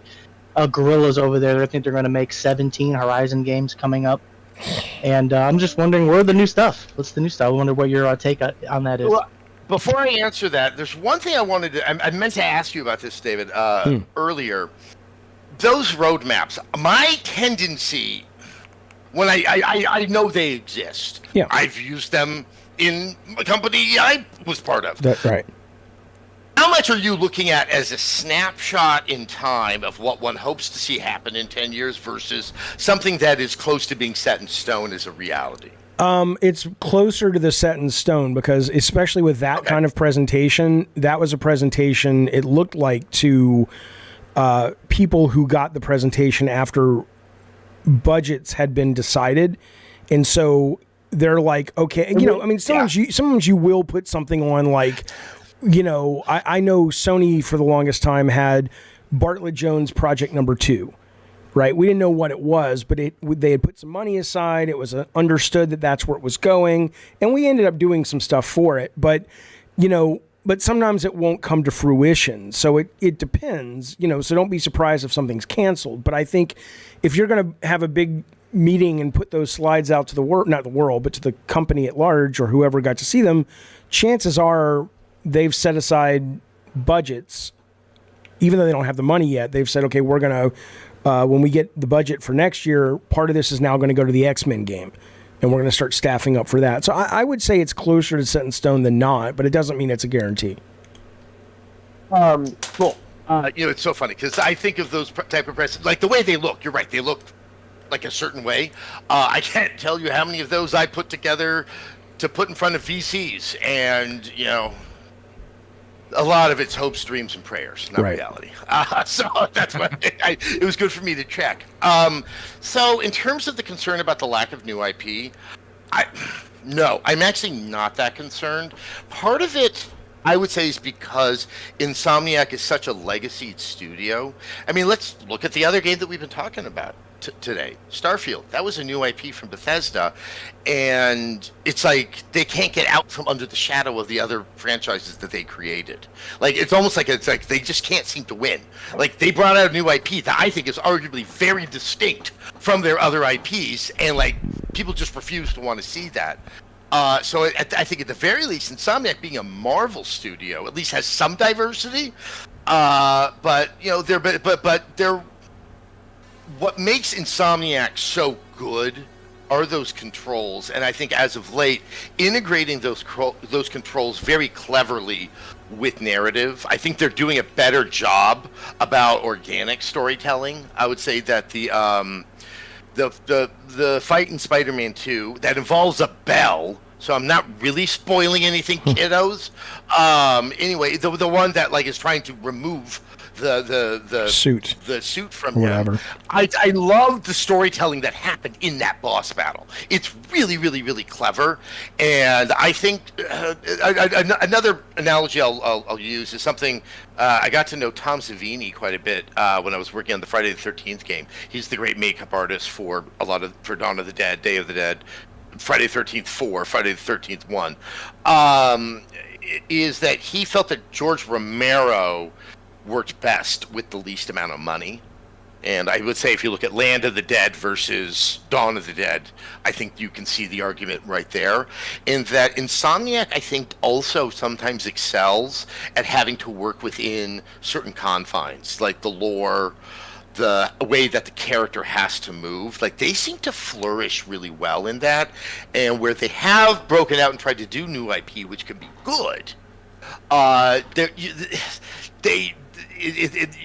can see a little bit of struggle there with Sunset Overdrive, which I think is such a great game, but I think it's decidedly rough around the edges. I hope this means there's still new IP being developed other places at Sony. I think Sony excels with new IP with much younger studios, the more I think about it. Yeah, can I interject? Yeah. Oh, please. Sorry, I'm just talking. No, I've listened to you for a while. I understand. Yeah, for Insomniac, I think you're right. Actually, like it totally makes sense for them. For me, where like it was mostly looking elsewhere. Like when I saw the 10-year roadmap, it was mostly Marvel titles up until like 2031. Then it said new IP. For me, that just kind of like plucked one of Sony's first parties off the board in terms of getting something new from them. In Insomniac's case, I mean, they tease Resistance on Twitter forever, but I don't think we're seeing that ever again. Well, look, here's what I'll say briefly, real quick, is it's one of the challenges, in my opinion, of building your stable of products off narrative and story and not gameplay. Because Nintendo rarely introduces new IP. You know, we have Splatoon, they tried it with ARMS, but for the vast majority, it's Mario and Link and Smash Bros. And Kirby and whatnot. You know, they have their stable of stars that they keep going back to. But the gameplay evolves. Like Tears of the Kingdom is a drastically different game, obviously, than Link Between Worlds, right? But with Sony, because you do have a company that's built their, pedigree and their foundation on storytelling and characters, I think there is this demand from them more than any other studio that you want to see new stories and new characters. And I think if you look at the leaked information and the budget, the fact that fucking Wolverine is a $300 plus million game. Wolverine, Spider-Man 3, and Venom. Each of those are going to cost close to $1 billion for 3 games. MGS4 and GTA 5 were the two that were supposed to have potentially broke the $100 million barrier, and now we're looking at $300 million. It hasn't been that much time.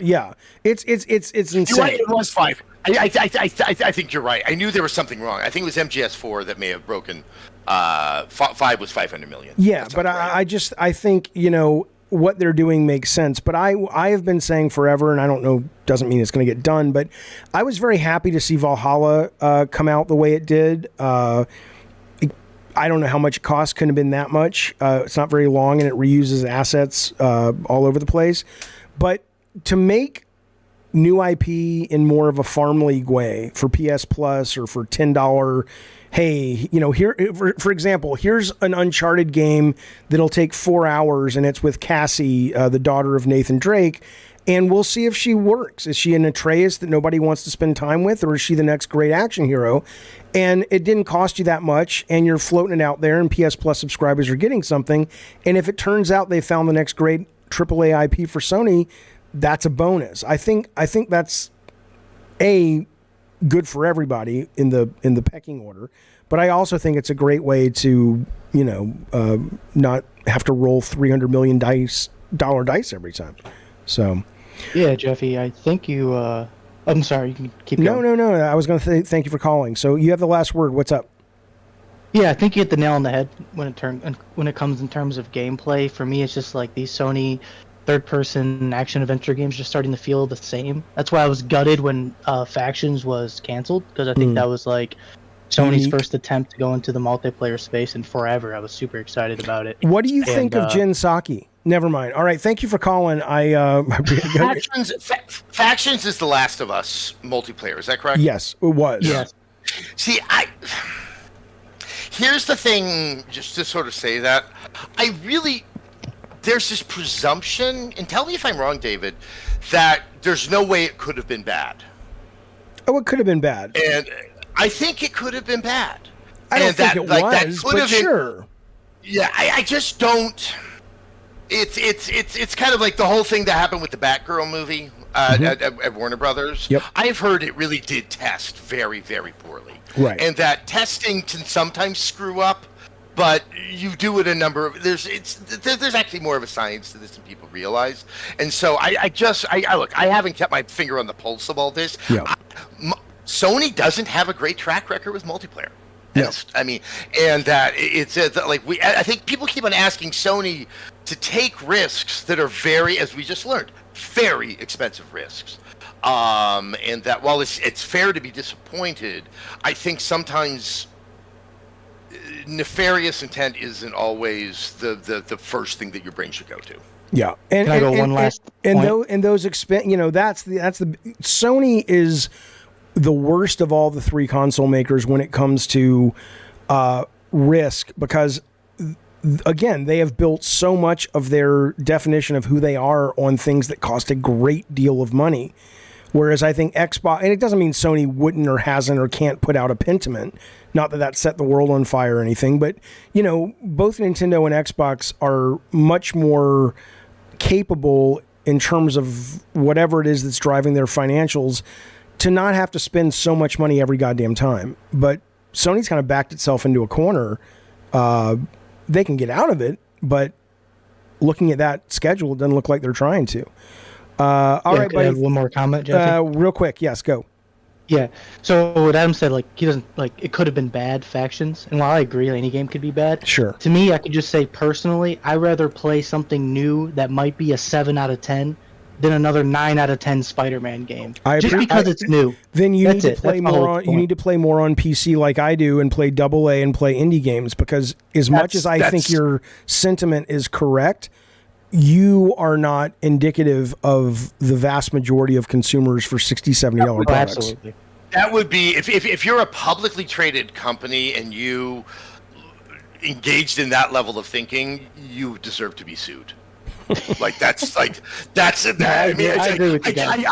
agree with your sentiment 100%. Yeah. And the solution to that is and then also make sure you play those indie games, because when those games pop, those big guys do notice it. Yeah. Like that. And by the way, it's the exact same in every other medium. The movies that are artistic, the songs, the books, whatever, tend to be the ones that don't cost as much because they take bigger risks. So, all right, man, thanks so much. Yeah. All right, I got a super chat that I'm going to bring on the craziest motherfucker you ever heard of. D-Man, thank you, buddy. He says, on reviews, Adam, why do you find the violence so egregious to you towards the female bosses in God of War Ascension when boss kills in God of War 3 like Hercules were just as brutal?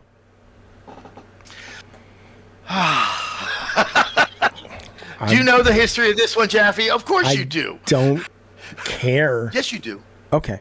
Yeah. I don't know what you're talking about. No. Is this the hose do you remember before the bros trophy? thing? Yes, this is the bros before hose thing. I would have never approved a hose before bros trophy name. Yeah, I know you did. No, so I mean, let me try to explain. And this is, once again, the very rigid thinking problem. the curb stomping of the Furies in God of War Ascension was notable. Even when I felt like it was a darker, nastier game. That like violence, once again, the transitive properties of association. Violence in God of War 3 is not the same as violence in God of War 4. It's all context. It's art. Like, stop thinking mathematically. There was something I found to be just a little more intimate and gruesome. And I think other people saw it too in God of War Ascension. It just had an unpleasant edge to it.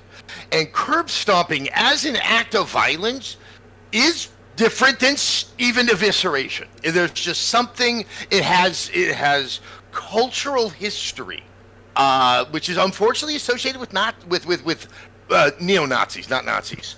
It's really, really ugly. But it was because I think the most violent moment in the whole game happens. And that the hoes in the trophy are referring to the goddamn Furies. And like that glib, like pretty hateful to women comment right after the most violent thing that happens in the game, which was with female-oriented characters, that was the connection I made. Like everyone, like God, but get the fuck over it. Well, I said something, and I also know the reason it was changed at Sony was not just because of my review.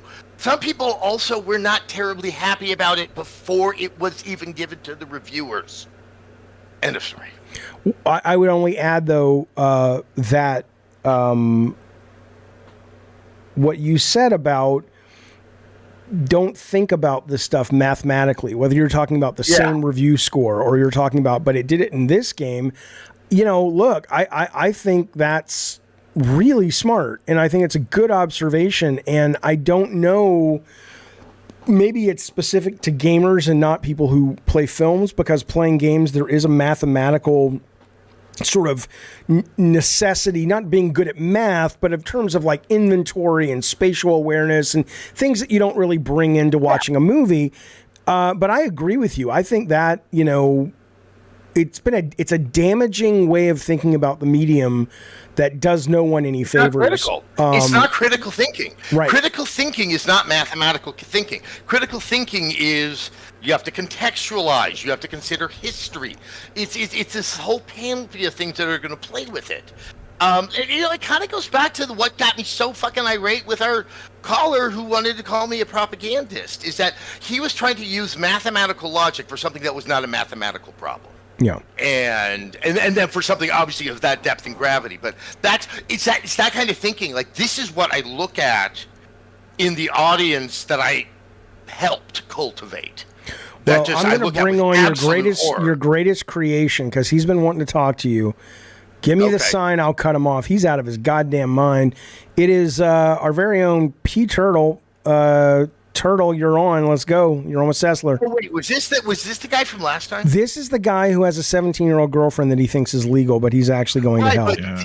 He said he was going to make you cry, but Jaffe cut him off. But this was, I think the same guy was. Oh yeah, he he's had like probably 8 or 9 questions last time. You get one or two focus questions with Sessler, but let's go, Pete Turtle. How you doing? Can you guys hear me? God, yes. Yeah. Well, let me ask you something, Sessler, because I have like 1,000 questions to ask you. But you're not going to get to ask all 1,000. Yeah, you're not going to ask them all. Go for it. Okay, I won't go ask for 2. Them all.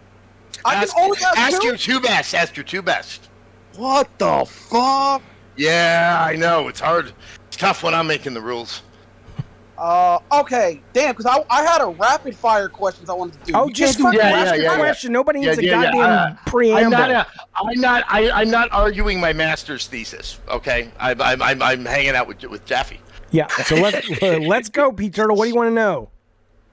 Well, damn. Well, the other thing I was gonna call in was about I guess you guys just discussed it like a year ago, where he made a big stink and he basically bullied Sony Santa Monica into changing a trophy name. And I remember last time. 2013. Was that 2013? That was 2013. What year is it? 2023. Your girlfriend wasn't even born when he did that. Like, dude, why does Why does it matter? Like, do you feel that empty in life? You ruined a great game. They took out a trophy and it ruined it. You didn't even take the trophy out. You just got the name changed. Yeah. Can I say this? I believe your answer that you just gave was bullshit. In God of War 3, you use Poseidon's sex slave as a mechanic to get through a door. And her titties are all out, and you're basically gotta crush her so you can go through the gate. Because you saw something that reminded you of Nazis, you had to bully Sony Santa Monica into changing the name, and then you go and you get upset at gamers because all they do is cry on the internet when that's what you did. You're the preeminent crybaby on Twitter. Get it together, you fucking fuck. Did you just use the word preeminent? I'm actually very proud. That's pretty good for you, Pete Turtle. Anyway, Adam, baby. sorry, go ahead. My girlfriend, she's good in English, and she's been teaching me some things. Now, go on, answer, you hypocritical Oh my fuck. god. All right, go ahead, Pete Turtle. I'm ready, guys. Come on. Oh, you want me to respond to that? Well, see, Pete Turtle. See, you seem to be confusing pointing something out. Okay. With crying, which I think with your limited synaptic capacity, I can understand how you could conflate the two. But I just want to let you know I'm black. I'm black, and you're talking about my IQ. Don't get racist. So go ahead. No, I'm just talking about you, dude. I'm just talking about you. But I'm just saying, it sounds a little racist. Go ahead. All right, sure thing. Anyway, dude, like what you're saying you're not making any sense. You sound like a gamer. You're what I expect. I'm just dealing with the fact that, like, how do you hold that grudge for 10 years? You didn't even work on the game. And by the way, there is a very valid explanation for why someone like myself would have no problem with the Poseidon crushing the woman thing, but not approve the Hose Before Bros trophy title. It's so obvious. I don't want to argue it. He was just talking about how mean-spirited context. But it is the context. Okay, here's the answer, Pete Turtle. I'm going to give it to you because Adam. Crybaby, but you're still crying about it decades later. Yeah, thank you. Thank you very much for pointing that out. It's like crying about Nazism. I mean, that doesn't even exist anymore. Nazism is happening all the time, motherfucker. But listen to me, Pete Turtle. Nazism, that happened, 50 years ago, 60 years ago, and you're crying about it still. If you can cry about something that happened that long ago, I can cry about God of War Ascension. Now, give me a good answer, you fuck. I will give you a good answer right now, but I'll let Adam give it if he has one he wants to give. All right, but I'll take it either way. Here's my good answer. What's your I don't owe you fucking anything, you annoying fucking gnat of a human being, okay? I want to just scratch you to make you go away. Just because you watched so you want to does not have anything to do with me owing you. Fuck all. So how about you crawl back into whatever gamer hovel all the other ones are at, stamp your feet, like gnash your teeth, and I'm gonna have dinner. Okay, we're not doing question number 2. All right, bye, Pete Turtle. Bye, buddy. There he goes, off into the night. Yeah. I mean, but he is black, so cut him some slack. Oh my God, that rhymes, right, Pete Turtle? Oh my God. I'm kidding because he just said he was racist. Shut up, Bugatti. I can't believe you just. Nazism is alive and well. You're right. Nazism is alive and well. Oh, fuck you, motherfucker, Adam. I mean, that's the real trick, right? I mean, let me ask you this: when you go to your, we'll wrap up. I know it's been a long chat, but when you go to your therapist, I assume you talk about your relationship with gamers. Maybe you don't, but I mean, I assume it's yeah. Okay, so it's not so much gamers. It's more dumb thinkers.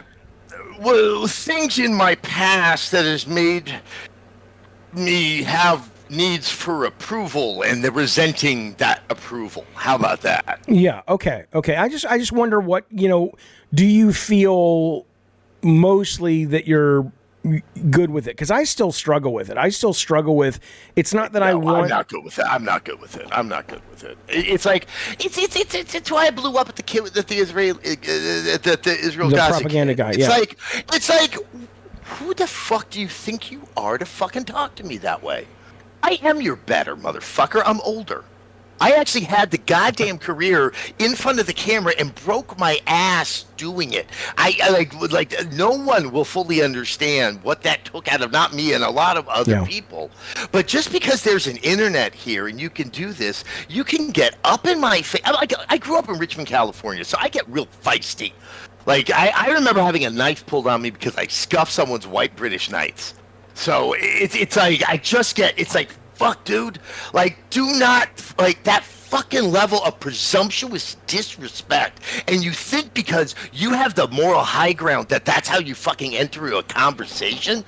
Like, I just I wanted him in the room, twist my hat back, throw my backpack on the ground, and like, let's go. It's like, fuck that. It's like these kids are all about fuck around and find out, except they only want to find out when it holds their dick and cuddles them. It's like, Jesus.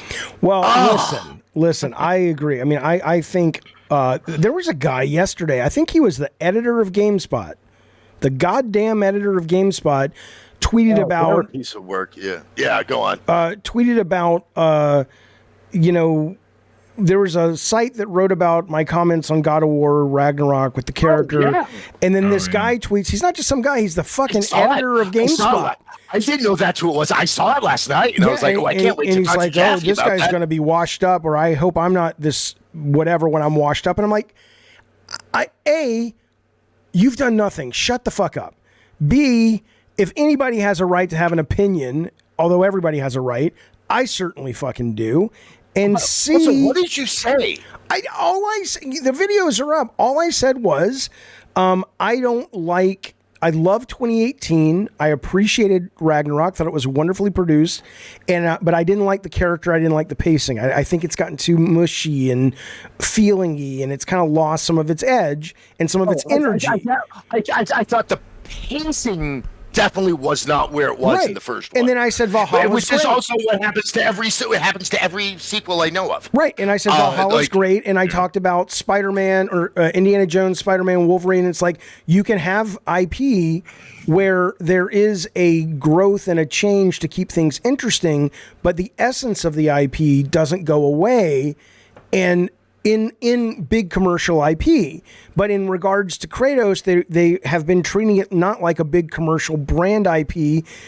They've been treating it like a long Tolstoy book, if you will, Bukaki, and that's fine. I'm just saying I didn't like it. I don't like how they did that, and that's all I said. And I made sure to make sure I said it was great. It was well done. The irony that last night, you, who once worked on God of War games, made a comment that was honest and critical, slightly critical, a little bit critical, about existing God of War games and how that somehow seems outrageous and worthy of so much attention. Whereas this morning, every press outlet is berating every other press outlet that might consider talking about something that's actually newsworthy. I mean, that's what I'm saying, that like, it's insanity. Yeah. It's like you can't even ask for 24 hours of consistency in philosophy and in ethics. It's just like it's like everyone is just like, it's just their peacock feathers of like, look, like, please, I am so morally like there's no brown in my butthole. It's just it's exhausting. What I thought the funnier stuff was I have a bidet, so there is no brown in my creators and influencers retweeting your opinion and being like, actually, I agree with this. And everyone underneath that was like, yeah, actually, I think he's kind of right, too. I don't like him, but he's right. Yeah. Shut the fuck up. Oh, wow. All right. You and I are probably the kings of I don't like him, but this one I agree with him on. We're like the Brett Stevens of video games. The deal is, it's like that's what it means to have a fucking open mind. Is that you don't have to throw every baby out with every piece of bathwater. You idiot, Jaffe. No, and obviously, and everyone's going to who are just going to reduce it down to that one thing to get the click. And like all I can say is, last night I saw people who should know better. Yeah. Who took that tweet and that line of thinking at its word. It's like as if it may not have been decontextualized. Maybe it's just he's just hungry and needs the clicks. Maybe he's really hungry. They read it, they took it at their word, and it was also misogynist alt-right David Jaffe who said it. Right, I love that. Yeah. Sure. You know?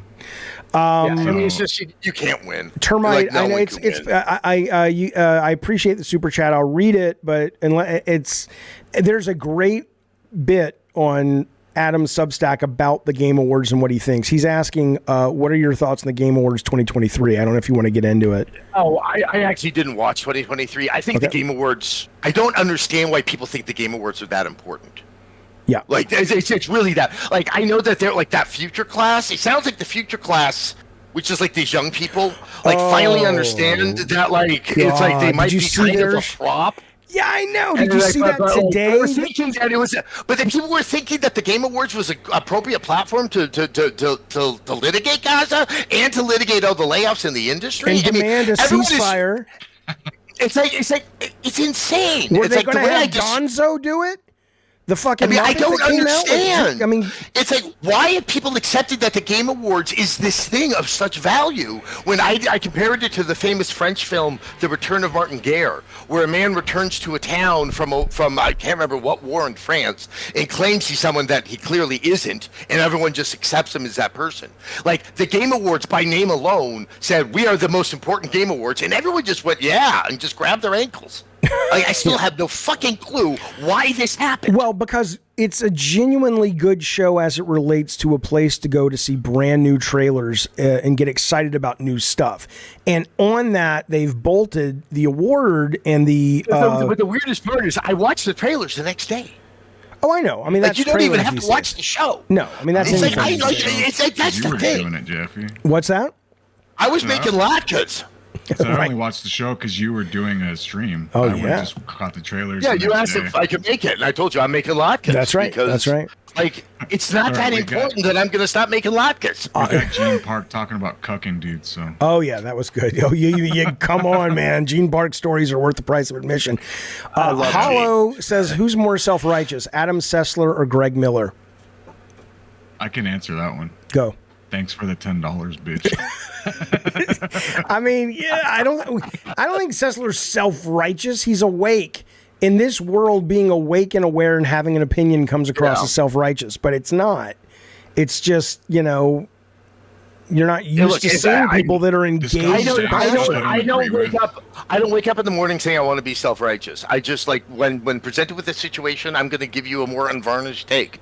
Yeah. And I am experiencing a sense of great fatigue and regret at the world in front of me, and especially young people in it. If that's self-righteous, then yeah, like my dick's in my hand and I'm righteous.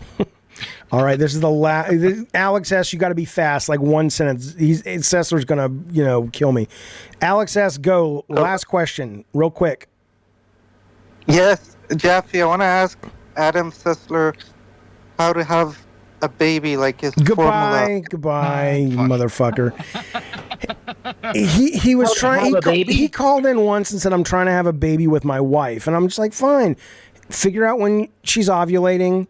Figure out the number of days. Make sure you do these. She's on board with this idea too. Oh, that's right. Because if you're asking that question, she might not be. That's right. That's right. It's like she doesn't even know him yet. I'm going to ask her out this week. I'm getting my curry dip.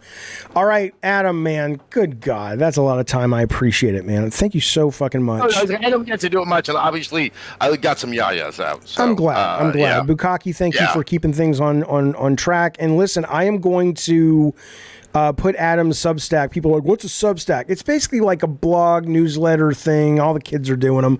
Yeah, we used to have them at GeoCities. Yeah. Just go. But they're actually they're quite good if you want to read a non-pompous but still genuinely interesting critique, not a review, but a critique of right now Starfield, Spider-Man 2, and the Game Awards. I don't know, how often are you planning on updating this?